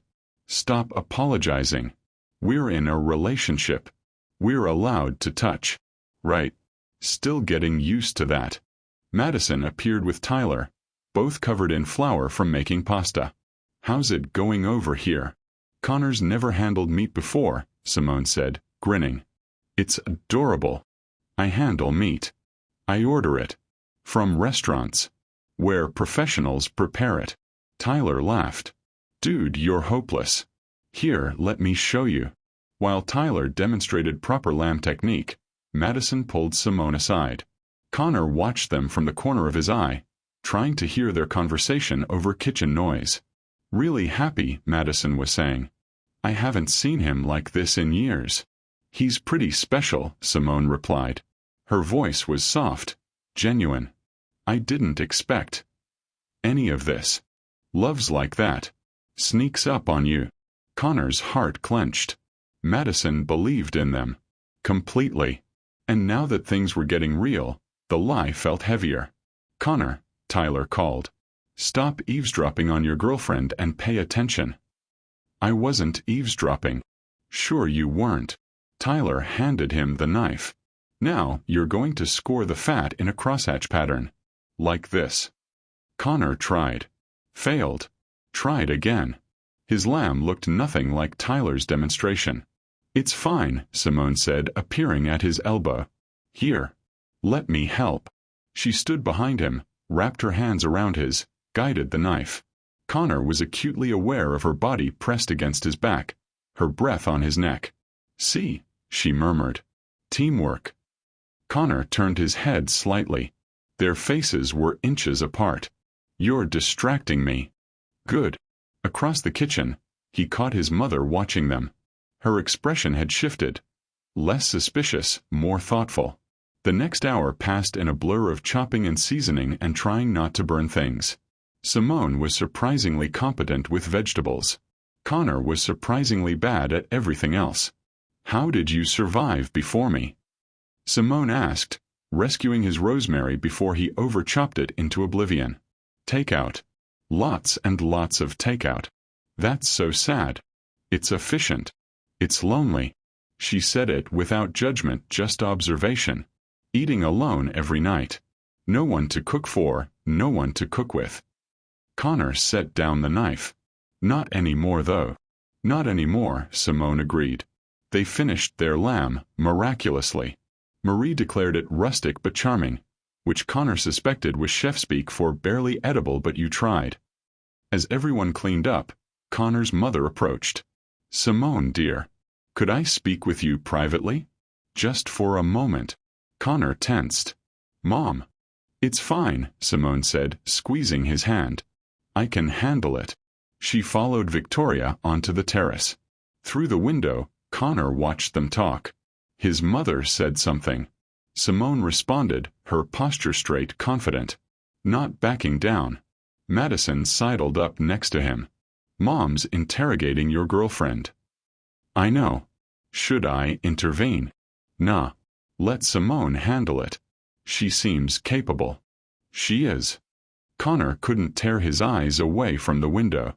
Way more capable than me. You're capable, Connor. You just hide it behind your awkwardness. Madison bumped his shoulder. I like her. She's good for you. Makes you braver. Yeah, she does. Outside, his mother nodded at something Simone said. Extended her hand. Simone shook it. They walked back inside together. What was that about? Connor asked immediately. Girl talk, his mother said. Nothing for you to worry about, darling. Simone and I have an understanding now. What kind of understanding? The kind where I agree to give her a chance if she agrees to take care of my son. Victoria kissed Connor's cheek. She's tougher than she looks. I respect that. She walked away, leaving Connor and Simone staring at each other. What just happened? Connor asked. I have no idea. But I think your mom just gave us her blessing. Simone looked dazed. She's terrifying. But in a good way. Maybe. I'm so confused. Welcome to my life. Madison announced lunch was ready. Sandwiches and salads on the terrace. Everyone gathered outside. The afternoon sun warmed despite the October chill. Connor and Simone found a quiet corner, away from the main crowd. Your mom asked about my intentions, Simone said quietly. With you. She wanted to know if I was serious or if this was casual. What did you say? I told her the truth. That I care about you. That I'm not here for money or status. That you make me want to be braver too. Simone picked at her sandwich. She said she's seen people use her son before. That she's protective. But that she can tell the difference between someone acting and someone actually falling. Connor's throat felt tight. And what did she decide? That I'm actually falling. Simone met his eyes. She's not wrong. Connor reached for her hand. Around them, people were laughing, eating, enjoying the beautiful day. But in their corner, time felt suspended. I'm falling too, Connor said. Fast and hard and completely out of control. We're supposed to wait until after the wedding to figure this out. Screw waiting. I know what I want. And it's you. Sitting on my couch arguing about movies. Getting flour in your hair while attempting to cook. Making me laugh when I'm stressed. All of it. I want all of it. Simone's eyes were bright. Connor. Excuse me, lovebirds. Madison's voice cut through the moment. Hate to interrupt, but rehearsal's in 2 hours. We need to get ready. The spell broke. Reality crashed back. Right, Connor said. Rehearsal. They separated to change. Connor went to his room, stared at his reflection in the mirror. Tonight was the rehearsal. Tomorrow was the wedding. After that, they went home. And then what? They figured out how to be real in a world that would question every aspect of their relationship. His phone buzzed. Text from Simone. Whatever happens, we're in this together. You and me. Connor typed back. You and me. He just hoped that would be enough. The ceremony space took Connor's breath away. An outdoor pavilion overlooking the vineyard. White chairs arranged in perfect rows. An arch covered in cream roses and autumn leaves. The late afternoon sun cast everything in gold. Connor stood with the groomsmen, watching the wedding party practice their entrances. Tyler looked nervous but happy. Madison glowed with excitement. And then Simone walked down the aisle. She wasn't part of the wedding party, but she'd been seated in the front row as Connor's guest. She wore a simple cream dress, her hair loose around her shoulders. When their eyes met, she smiled, genuine, warm, just for him. Connor forgot to breathe. "Dude," one of the groomsmen whispered. "You're staring." "I know. You've got it bad." "I know." The rehearsal ran through twice. Everyone walked through their positions, their cues, their timing. Madison's wedding planner barked instructions. The officiant explained the ceremony flow. Connor barely heard any of it. He was too focused on Simone, sitting in that front row, watching everything with those observant eyes. When they broke for a water break, Connor made his way to her. "Hey," he said. "Hey yourself." She handed him her water bottle. "You looked lost up there." "Was thinking about tomorrow. About what this would feel like if it were real. If that were us up there." Simone's expression softened. "Connor. I know. Too fast. Too much. But I can't help thinking about it. We've known each other 6 months and been actually dating for approximately 12 hours. Maybe slow down on the marriage fantasies." "You're right. Sorry." "But," Simone said, standing, moving closer, "ask me again in 6 months. When we've figured out how to be real people in a real relationship. When we've survived meeting each other's worlds. Then maybe I'll let you think about it." Connor's heart kicked into overdrive. 6 months. "If we make it that long." "We'll make it." "You sound confident." "I am. When it comes to you, I'm confident." The wedding planner called everyone back. One more run-through, then they'd break for the evening. Rehearsal dinner at 7, then free time before tomorrow's big day. Connor took his place at the altar. Watched Madison walk through her entrance again, radiant and happy. Watched Tyler's face light up when he saw her. That's what love looked like. Real, uncomplicated, certain. Could he and Simone have that? Could they survive outside this wedding bubble? His phone buzzed in his pocket. He ignored it.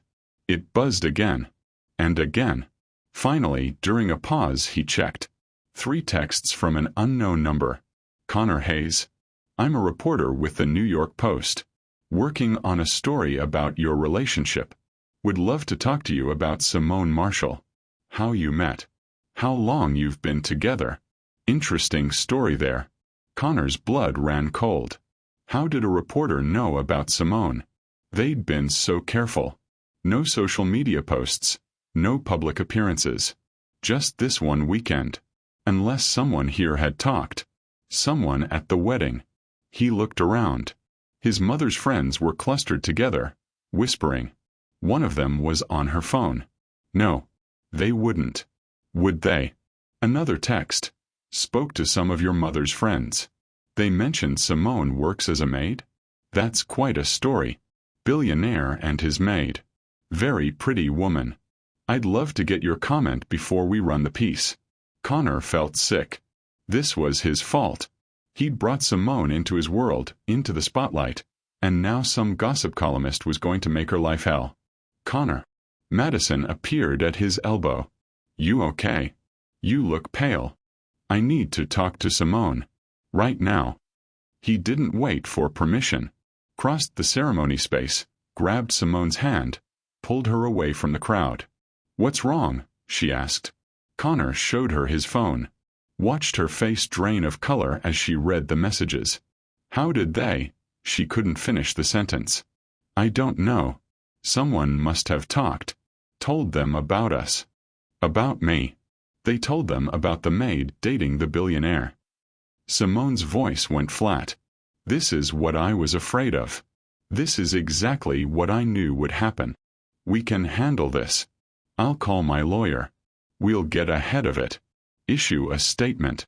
"A statement saying what?" "That it's true. That I am your maid and we are dating? That'll just make it worse." She pulled her hand free. "Or we lie.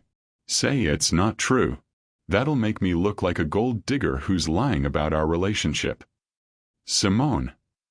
"I need to think." She was backing away, panic in her eyes. "I need space. I can't do this right now. Don't run. Please. We'll figure this out together." "Will we?" "Because from where I'm standing, your world just invaded my life and I don't know how to stop it." She turned, walked quickly toward the main building. Connor started to follow, but Madison grabbed his arm. Let her go. She needs to process. His sister's face was concerned. What's going on? Connor showed her the texts. Madison's expression turned furious. Those vultures. How dare they invade your privacy like this? She looked toward where Simone had disappeared. She's scared, Connor. This is exactly what she was afraid of. I know. I need to fix this. How? I don't know yet. But I will. The wedding planner called for one final run-through. Connor went through the motions, his mind racing. How did he protect Simone from this? How did he make it right? By the time they finished rehearsal, he had a plan. Not a great one, but a plan. He found Simone in her room, sitting on the bed, staring at her phone. They already found my Instagram, she said without looking up. It's private, but they found it. Found my nursing school. Found my grandmother's care facility. Her voice cracked. They're going to talk to everyone I know. Make me into some kind of story. Connor sat beside her. Then we control the story. We tell the truth. Our version. What truth? That you hired me to pretend to be your girlfriend and then we accidentally caught feelings. That we met, we connected, and we don't care what anyone thinks about how it happened. Connor took her hand. Simone, I'm not ashamed of you. I'm not ashamed of us. And I'm not going to let some tabloid reporter make you feel like you should be. But your family knows you're a maid. Knows you're in nursing school. Madison loves you. My mom's coming around. The people who matter don't care. And the people who don't matter. Screw them. Simone let out a shaky laugh. Easy for you to say. You're used to this. I'm not. Then we'll get through it together. You and me, remember. She leaned against him, exhausted. This is such a mess. Yeah. But it's our mess. They sat in silence for a moment. Outside, the sun was setting, painting the sky in oranges and pinks. What do we do about the reporter? Simone asked. My lawyer will handle it. Send a cease and desist. Threaten legal action if they publish without permission. It won't stop them completely, but it'll slow them down. And tomorrow, the wedding. Tomorrow we show up. We stand by Madison. We don't let this ruin her day. Connor pulled Simone closer. And we stop pretending. No more fake. Just us. Real and messy and complicated. But real. I'm scared. Me too. But you're still in this? Are you kidding? I'm all in. Reporters, judgment, complications. All of it. You're worth it. Simone turned, cupped his face in her hands. You're either the bravest or stupidest man I've ever met. Probably both. She kissed him. Soft at first, then deeper. Pouring all her fear and hope and confusion into it. Connor wrapped his arms around her, held her tight, tried to communicate without words that he wasn't going anywhere. When they broke apart, both were breathing hard. We should get ready for dinner, Simone said. Can't hide up here forever. We could try. Your sister would kill us. She stood, smoothed her dress. Give me 20 minutes to fix my face and pretend I'm not falling apart. You're not falling apart. You're holding together. There's a difference. If you say so. Connor waited in the hallway while Simone changed for dinner. His phone kept buzzing, the reporter trying different angles, asking different questions. He blocked the number. Another unknown number texted immediately. Connor, this is Sarah Mitchell from the Daily News. I understand there's a story developing about your relationship. I'd love to give you a chance to comment. He blocked that one too. His mother appeared in the hallway. Connor. Darling. We need to talk. Not now, Mom. Yes, now. In my room. 5 minutes. She walked away, clearly expecting him to follow. Connor sighed, knocked on Simone's door. I have to talk to my mom. Meet you downstairs. Good luck, Simone called back. Try not to let her intimidate you. No promises. Connor followed his mother to her suite. She closed the door, gestured for him to sit. "So," she said, "reporters are calling. Asking about Simone. Asking about her background. How much they should pay attention to this story. Did you talk to them?" "Of course not. What do you think I am?" Victoria poured herself a glass of wine. "But Janet did. And Marcia. And God knows who else. They thought they were being helpful. Confirming basic facts. They had no idea what damage they were doing." "So it was your friends." "Unfortunately." His mother sighed. "I've already had words with them. They're horrified. But the damage is done. The story's out there now." "I know. I'm handling it." "How?" "Lawyer. Threats. The usual." Victoria studied him over her wine glass. "You really care about her." "I love her." The words came out before Connor could stop them. But they felt right. True. "I'm in love with her, Mom." After 6 months. After 6 months of watching her be strong and kind and everything I'm not. After 3 weeks of learning to be brave enough to let her in. After today when she could have run and didn't. Connor met his mother's eyes. "I know you don't approve. I know you think I can do better. But I can't. She's it for me." His mother was quiet for a long moment. Then she smiled. Genuine, warm. "I don't think you can do better. I think you've done exactly right." Connor blinked. "What?" "Simone is strong. She doesn't need you, which means she chooses you. That's important." Victoria set down her wine glass. "I was testing her earlier. Seeing if she'd crack under pressure. If she'd show her true colors. She didn't. She stood her ground, told me exactly what she thought, and didn't apologize for who she is. That's character. Connor. That's rare. So you're okay with this?" "I'm more than okay. I'm relieved. I was worried you'd spend your whole life alone because you were too scared to let anyone in." She kissed his forehead. "Don't let her go. Whatever it takes, you hold on to that woman." "I plan to." "Good. Now go. Get ready for dinner.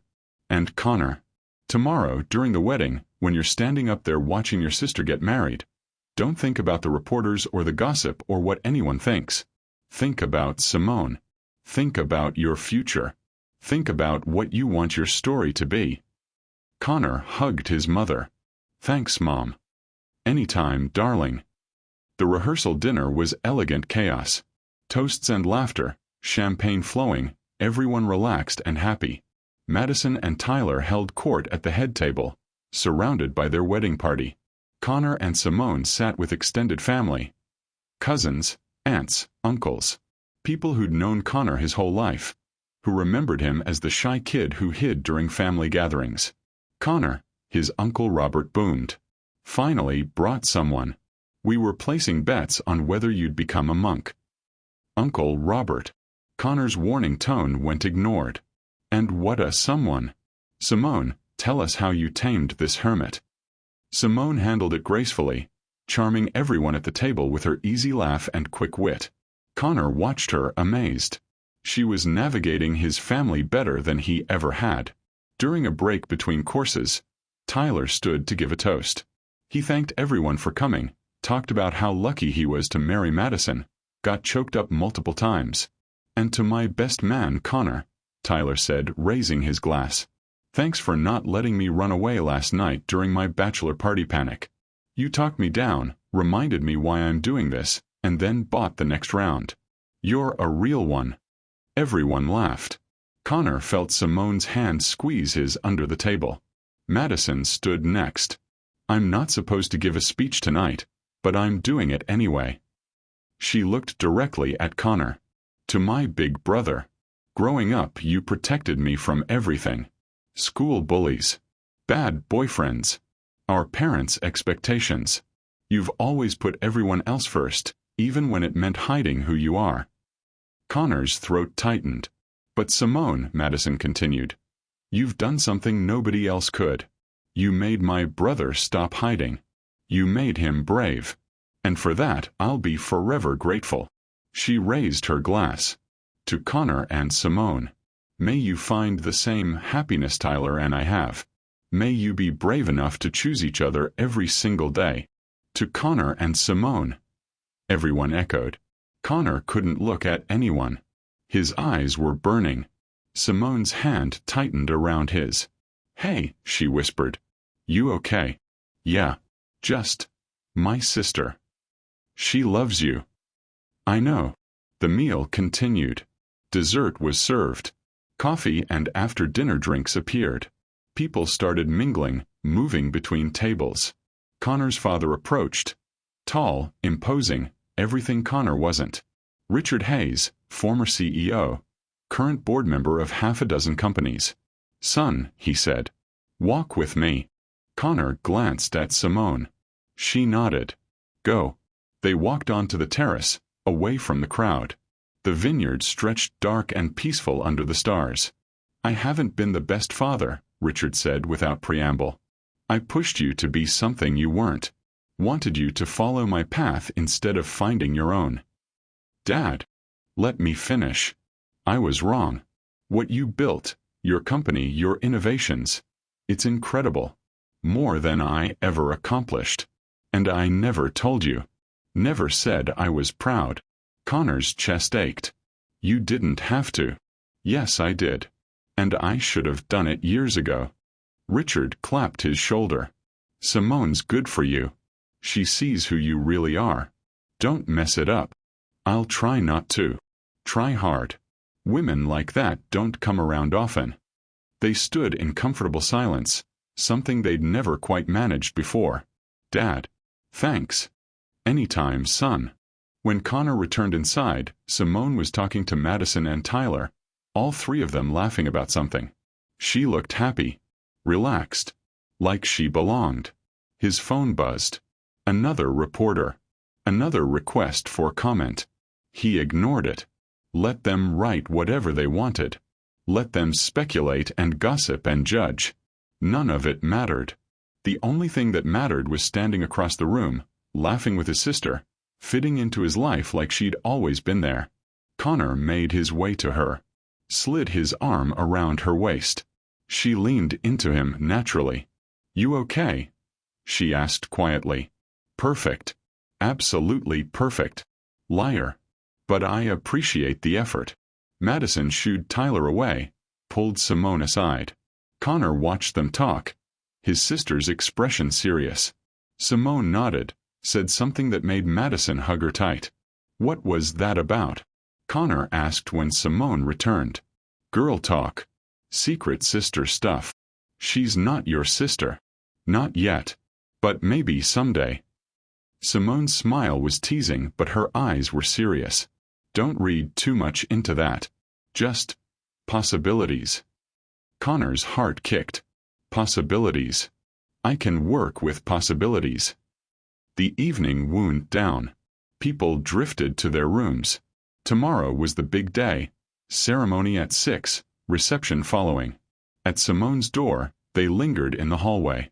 So, Simone said, tomorrow's it. The actual wedding. The thing we've been preparing for. Seems anticlimactic now. Right. We've already done all the hard parts. Faced your family. Dealt with reporters.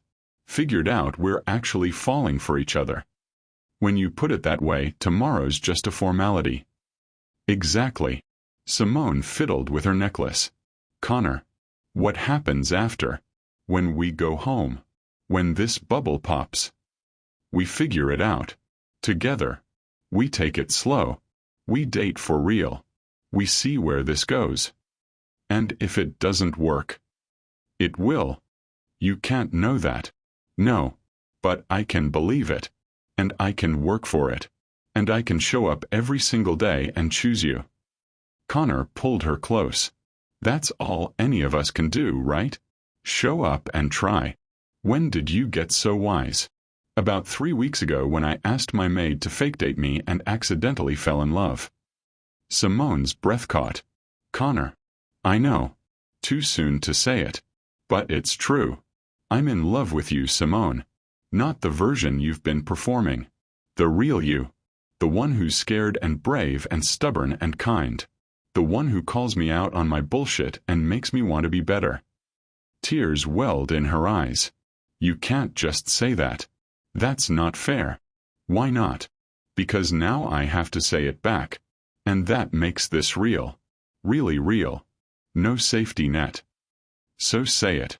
I'm in love with you too. The words came out rushed, scared. I didn't want to be. I tried so hard not to be. But you're you and I'm me, and somehow that works, and I'm terrified. Connor kissed her. Soft and deep and full of promise. When they broke apart, both were shaking. Tomorrow, he said. We survive tomorrow. Then we figure out the rest. Together. Always together. Simone disappeared into her room. Connor stood in the hallway, heart racing, mind reeling. They'd said it. The words. The terrifying, wonderful words. Tomorrow was the wedding. Tomorrow their whole world might change. But tonight, in a hallway outside their separate rooms, they'd chosen each other. And that felt like the only thing that mattered. Connor woke to sunlight streaming through his window and his phone buzzing incessantly. He grabbed it, expecting more reporters. Instead, it was Madison, wedding day. Get up, get dressed. Meet me for breakfast in 20. Bring Simone. Love you. He smiled despite his exhaustion. Madison's joy was infectious, even through text. Connor showered, dressed in casual clothes. He'd change into his suit later, and knocked on Simone's door. She answered in leggings and an oversized sweater, hair wrapped in a silk scarf, eyes still heavy with sleep. She looked beautiful. Morning, she said. Is it really happening? The actual wedding. Apparently. Madison wants breakfast. Both of us. Give me 5 minutes. 4 minutes later, they walked downstairs hand in hand. The dining room was buzzing with energy. Wedding party members, close family, everyone caffeinated and excited. Madison sat at the center of it all, glowing despite the early hour. There you are. Sit, eat, fuel up. Today's going to be long. They grabbed coffee and pastries, found seats next to Tyler's parents. Nervous? Connor asked his sister. Terrified. Excited. All the feelings. Madison grabbed his hand across the table. Thank you. For being here. For bringing Simone. For being my person. Always. After breakfast, Madison pulled Simone aside. Come hang with me while I get ready. I need calm energy and you seem like calm energy. I'm absolutely not calm energy, but sure. Connor watched them walk away together. His sister's arm linked through Simone's. She's good for you, Tyler said, appearing at his elbow. Simone. She's really good for you. How do you know? Because you're different. Present. Not hiding in corners or checking your phone every 2 seconds. That's love, man. That's what it does. We only just figured out it was real. Like yesterday real. Tyler laughed. Doesn't matter. When you know, you know. I knew with Madison after 3 weeks. Everyone told me I was crazy. Turns out I was just right. What if I screw it up? What if I'm too awkward or too broken or... Stop. You're not broken. You're just you. And Simone clearly likes you. Tyler clapped his shoulder. Now go get ready.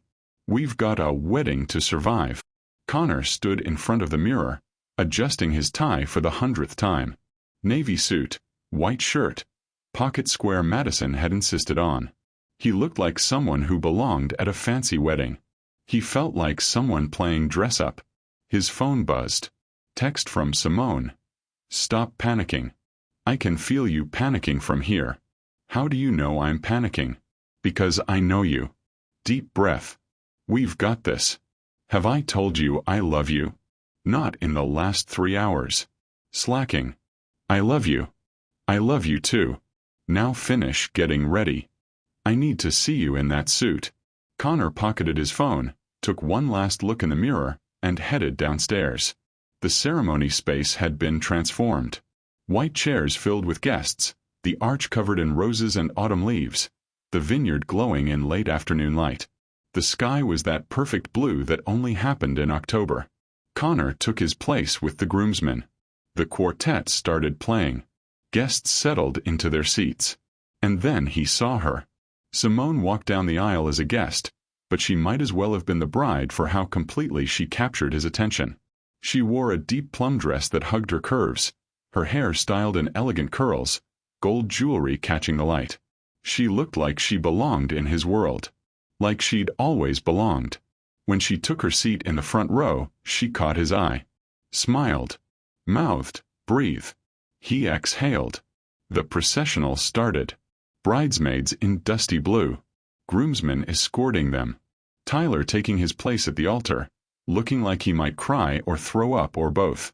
Then the music changed. Everyone stood. Madison appeared at the end of the aisle on their father's arm, and Connor's throat closed. His baby sister. All grown up. Getting married.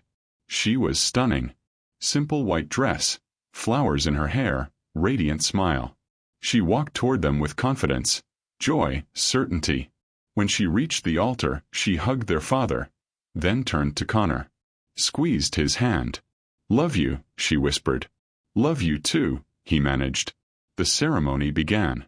The officiant talked about love and commitment and choosing each other every day. Connor tried to focus, but his eyes kept drifting to Simone. She was watching him. Not the ceremony. Him. And he realized, this was what Madison had meant. About being brave enough to choose each other every day. About not hiding. About letting someone see all of you and trusting they'd stay. Simone had seen all of him. The awkwardness, the fear, the mess. And she was still here. "Do you, Tyler, take Madison to be your lawfully wedded wife?" "I do." Tyler's voice was thick with emotion. "And do you, Madison, take Tyler to be your lawfully wedded husband?" "I do." Madison was crying, smiling, glowing. "Then by the power vested in me, I now pronounce you husband and wife. You may kiss your bride." Tyler pulled Madison close, kissed her like they were the only two people in the world. Everyone cheered. The quartet played. Madison and Tyler walked back down the aisle, married, beaming. The wedding party followed. Connor offered his arm to his paired bridesmaid, one of Madison's college friends, and they processed out. But his eyes found Simone in the crowd. She was clapping, smiling, wiping away tears. And Connor thought, that. I want that. The reception was magical. String lights everywhere, tables covered in white and gold, the vineyard glowing in twilight. A live band played jazz. Champagne flowed. Everyone was happy, relaxed, celebrating. Connor found Simone at their assigned table. Thankfully together, front and center. "You clean up nice," she said. "You're stunning." "I know. I bought this dress specifically to make you forget your own name." Working. Dinner was served. Speeches began. Tyler's best man told embarrassing stories. Madison's maid of honor cried through her entire speech. Connor's father gave a surprisingly emotional toast about love and family. Then it was Connor's turn. He stood, microphone in hand, looking at Madison and Tyler at the head table. At Simone watching from her seat. At his family, all gathered together. "I'm not good at this," he started. "Public speaking. Being vulnerable. Letting people see me." He took a breath. "But Madison deserves better than me hiding. So here goes." He looked at his sister. "You've been my best friend since you were born. You never made me feel broken for being different. You never tried to fix me or change me. You just loved me. Exactly as I am." Madison was already crying. "And Tyler. You're getting the best person I know. She's kind and strong and will absolutely call you out when you're being an idiot. Take care of her. Make her happy. Or I'll have to get scary, which we all know isn't my strong suit." Laughter rippled through the crowd. "But mostly," Connor continued, "watching you two has taught me something. Love isn't about being perfect. It's about being brave enough to let someone see your imperfections and trusting they'll stay. It's about choosing each other even when it's hard. Even when the world has opinions. Even when you're scared." His eyes found Simone's. She was watching him intently, tears on her cheeks. So here's to Madison and Tyler. To being brave. To choosing each other. To love that's real and messy and worth fighting for. He raised his glass. Congratulations. I love you both. Everyone toasted. Connor sat, his hands shaking. Simone grabbed his hand under the table, squeezed tight. That was beautiful, she whispered. I was talking about us too. I know. The band started playing. Madison and Tyler took the floor for their first dance. Everyone watched, captivated by their joy. Then the bandleader invited other couples to join. Connor stood, offered his hand. May I have this dance? You may. They moved to the floor. Connor pulled Simone close, one hand on her waist, the other holding hers. She fit against him perfectly, like every other time. Except this time, it wasn't practice. This was real. So, Simone said softly, we made it. Through the weekend. Through everything. We did. Your family loves me. Your mom approves. Madison adopted me. Tyler thinks we're perfect together. We are perfect together. Cocky. But she was smiling. What happens tomorrow? When we drive home? When this fairy tale ends? It doesn't end. It just changes. We go back to real life. We figure out how to date properly. We navigate my world and your world and build our world. That simple. That complicated. But worth it. Simone rested her head on his shoulder. They swayed together, surrounded by other couples, but existing in their own bubble. Connor. Yeah. I'm still scared. About the reporters. About judgment. About failing at this. Me too. But we'll fail together. And we'll figure it out together. That's what this is. Choosing each other even when it's scary. You really meant all that. In your speech. Every word. They danced through 2 more songs. Around them the reception continued. Toasts and laughter. Cake cutting, bouquet toss. Madison caught Connor's eye from across the floor, smiled, gave him a thumbs up. Eventually, the band took a break. People drifted to tables, the bar, outside to the terrace. Connor and Simone found a quiet corner overlooking the vineyard. The night was cool, clear, stars beginning to appear. This is nice, Simone said. Peaceful. Yeah. Though I'm ready to go home. Get back to normal. What's normal for us now? Connor pulled her close, kissed her forehead. I don't know. We'll figure it out. But maybe normal is you coming over for dinner. Not to clean, just to be there. Maybe it's me meeting your grandmother. Maybe it's you studying while I work and neither of us talking for hours but feeling comfortable anyway. That sounds nice. Really nice. Or maybe, Connor said, voice dropping lower, normal is me finally asking you on a proper date. Not fake, not practice. Just us. Connor Hayes, are you asking me out? I am. Next weekend. Wherever you want. Your choice. Simone pretended to think. There's this little soul food place near my apartment. My grandmother used to take me there. It's nothing fancy. No white tablecloths or wine lists. Sounds perfect. You might be the only person there who looks like you. Don't care. We'll probably run into people I know. They'll ask questions. Let them. Simone's smile turned genuine. Okay. Next Saturday. 7 o'clock. I'll text you the address. It's a date. Our first real date. Technically our 4th. But our first honest one. Even better. They stayed on the terrace, watching the reception through the windows. Madison and Tyler were dancing again, lost in each other. Connor's parents sat together, his mother's head on his father's shoulder. Family and friends celebrated, the night full of joy. Thank you, Simone said suddenly. For what? For seeing me. For being brave enough to ask me here, even if it started as something fake. For making me believe I could belong in your world. Simone, you don't belong in my world. We're building our world. Together. That's different. When did you get so good with words? About 3 weeks ago when I fell in love with you. She laughed, pulled him down for a kiss. I love you too. Just so we're clear. Crystal clear. The reception wound down around 11. Madison and Tyler left in a shower of sparklers, heading to their honeymoon suite. Guests drifted away. The night grew quiet. Connor and Simone helped clean up, carrying gifts to the storage room, making sure nothing was forgotten. His mother found them stacking chairs. Leave that, Victoria said. The staff will handle it. We don't mind, Simone replied. I know you don't. That's why I like you. Victoria pulled Simone into a hug.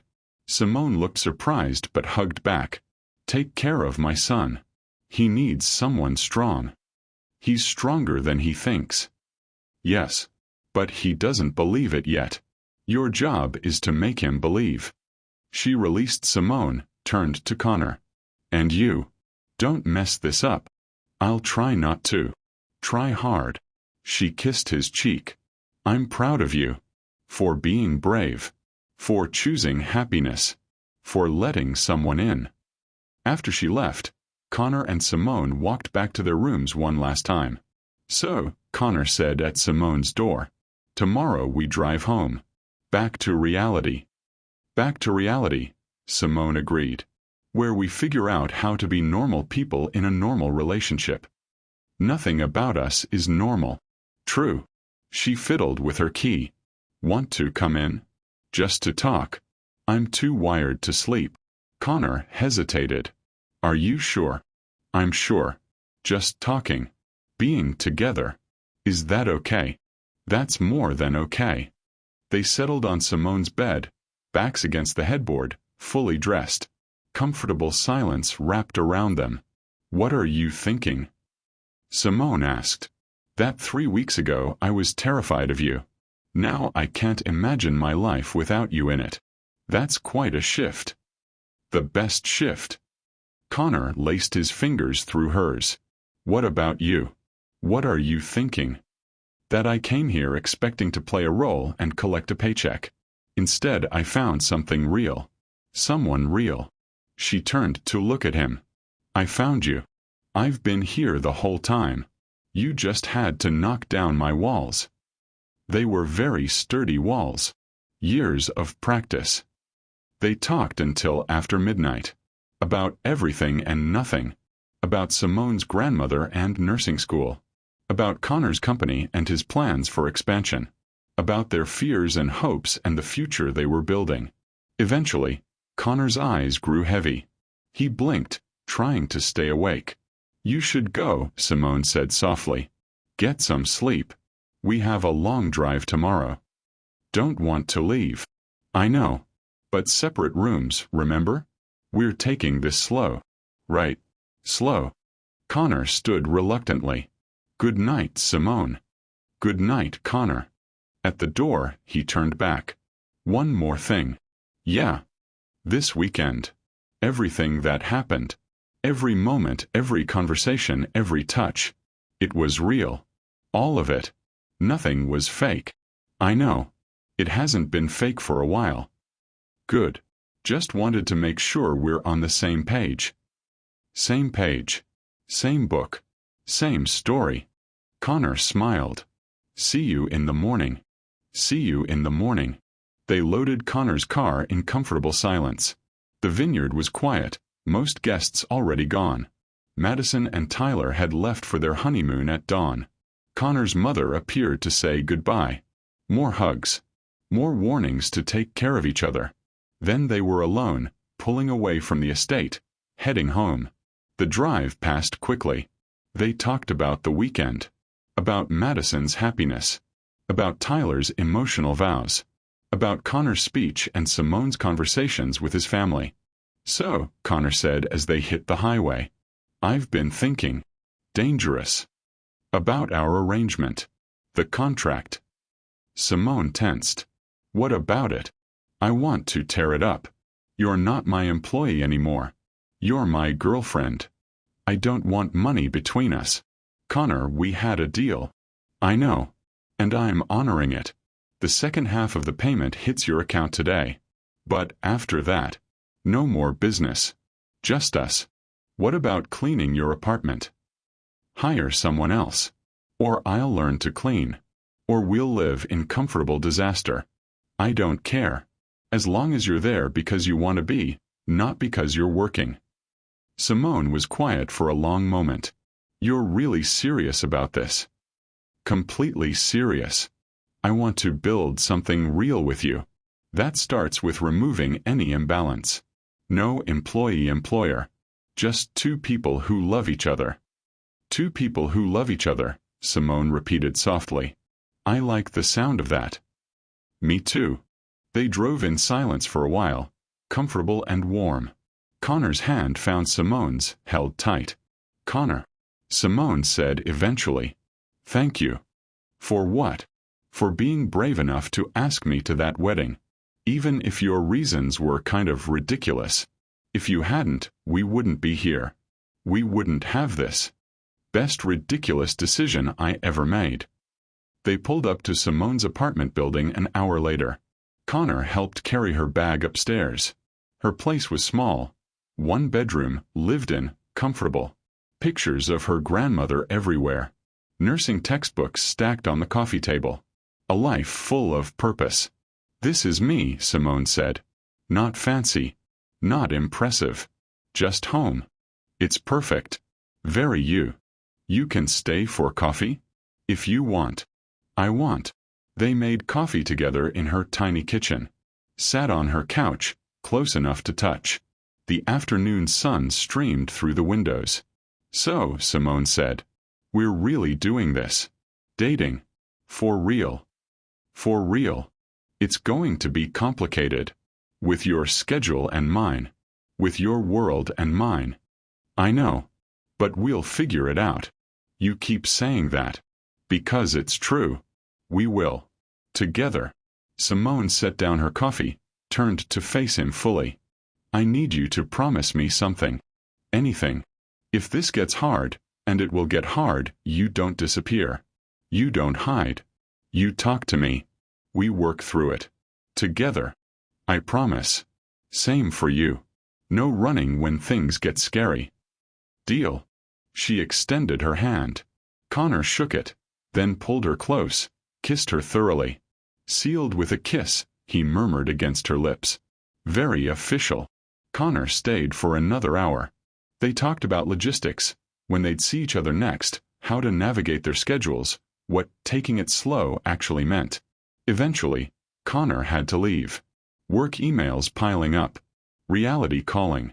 At Simone's door they lingered. Saturday, Simone said. 7 o'clock. Don't forget. Couldn't forget if I tried. And Connor. Dress casual. You're meeting my world now. No suits required. I can do casual. We'll see. She kissed him one more time. Drive safe. Text me when you're home. Will do. Love you. Love you too. Connor adjusted his tie, casual per Simone's instructions, and checked his reflection one last time. He looked nervous. He was nervous. Tonight was important. His phone buzzed. Text from Simone. Are you ready? Grandma's having a good day. She's excited to meet you. On my way. 5 minutes. Connor grabbed the flowers he'd bought, Dorothy's favorites according to Simone, and headed out. The memory care facility was warm, well lit, full of residents and visitors. Simone waited in the lobby, beautiful in jeans and a soft yellow sweater. Hey, she said, kissing him. You look terrified. I am terrified. What if she doesn't like me? She'll love you. I've told her all about you. That's what worries me. They walked to Dorothy's room hand in hand. An older black woman sat by the window, silver hair styled carefully, wearing a floral dress. She looked up when they entered, her eyes sharp and clear. Grandma, Simone said softly. This is Connor. My boyfriend. Dorothy studied him. Connor felt like he was being x-rayed. Then she smiled. The shy billionaire. The one who hired my granddaughter to be his fake girlfriend. Connor's eyes widened. You told her. I tell her everything, Simone said. On her good days, she remembers. On her bad days, I tell her again. Sit down, young man, Dorothy instructed. Let me look at you. Connor sat, hands sweating. Dorothy continued her assessment. You love my granddaughter? She asked finally. Yes, ma'am. Very much. You going to take care of her? I'm going to try, though she's pretty good at taking care of herself. Dorothy laughed. That she is. Raised her that way. To be strong. Independent. To never need a man. I know. It's one of the things I love about her. Good answer. Dorothy patted his hand. You'll do. You're awkward but kind. That's rare. Kindness. They visited for an hour. Dorothy told stories about young Simone. Connor shared carefully edited tales of their fake dating scheme. Simone watched them both, eyes bright with unshed tears. When they left, Dorothy hugged Connor. You come back. Don't be a stranger. I will. I promise. In the parking lot, Simone wrapped her arms around Connor. Thank you. For coming. For being patient with her. For being you. Thank you for letting me into your world. It's our world now. Remember. Our world. I like that. They drove to Simone's apartment. Connor's second home now. He kept clothes there. Toothbrush. Books. His life slowly merging with hers. Inside, they collapsed on the couch together. Simone in his lap. His arms around her waist. So, she said. 6 months. We made it. We did. Through reporters and judgment and complicated schedules and learning each other. It hasn't been easy. No. But it's been worth it. Yeah. It has. Simone played with his collar. Connor. I'm graduating next month. From nursing school. I'll finally be done. I know. I'm so proud of you. I was thinking. After graduation. Maybe we could. She stopped, nervous. Maybe we could what? Move in together? Officially. Not just me staying at your place sometimes or you staying here. Actually living together. Building something permanent. Connor's heart raced. Really? Only if you want to. No pressure. We can wait. I just thought. He kissed her, stopping the anxious rambling. Yes. Absolutely yes. I want that. I want you. I want us. Every day. Permanently. Simone smiled against his lips. Yeah. Yeah. Though we should probably find a new place. Neutral territory. Build our home together. That sounds perfect. They sat in comfortable silence, holding each other, thinking about futures and homes and forever. Connor. Simone said eventually. Yeah. Remember when you hired me to pretend to be your girlfriend for one weekend? Best worst idea I ever had. I'm glad you were brave enough to ask, even if you were asking for all the wrong reasons. Me too. Led me to all the right places. He kissed her temple. Led me to you. We're pretty good together. The best. Outside Simone's window, the city buzzed with life. Inside, two people who'd started as employer and employee, who'd pretended to be in love, who'd accidentally made it real, sat wrapped in each other and possibilities. Connor's phone buzzed. Text from Madison. Mom just told me you and Simone are moving in together. I'm screaming. So happy for you both. You better invite me to the housewarming. He showed Simone. She laughed. Your mom knew before I even asked. She's psychic. Also, I may have mentioned I was thinking about it. You talked to your mom about us moving in together? She's actually really invested in our relationship. It's weird. But nice. Definitely weird. But yeah. Nice. Connor pulled Simone closer. Breathed in the scent of her shampoo. Felt her heartbeat against his chest. Thought about weddings and futures and all the possibilities ahead. They'd started with a lie. Built something real. Survived judgment and complications and fear. And now they were building a life. Together. Messy and complicated and perfect. Just like they'd promised. What would you rate this story? Drop 0 to 10 in the comments right now. If this story moved you, hit subscribe for more emotional journeys every day. And if it truly touched your heart, consider leaving a super thanks. Your support helps us create more stories like this. Every contribution, big or small, means the world. Ready for the next story? It's even more dramatic than this one. Click now. Thank you for being part of this journey.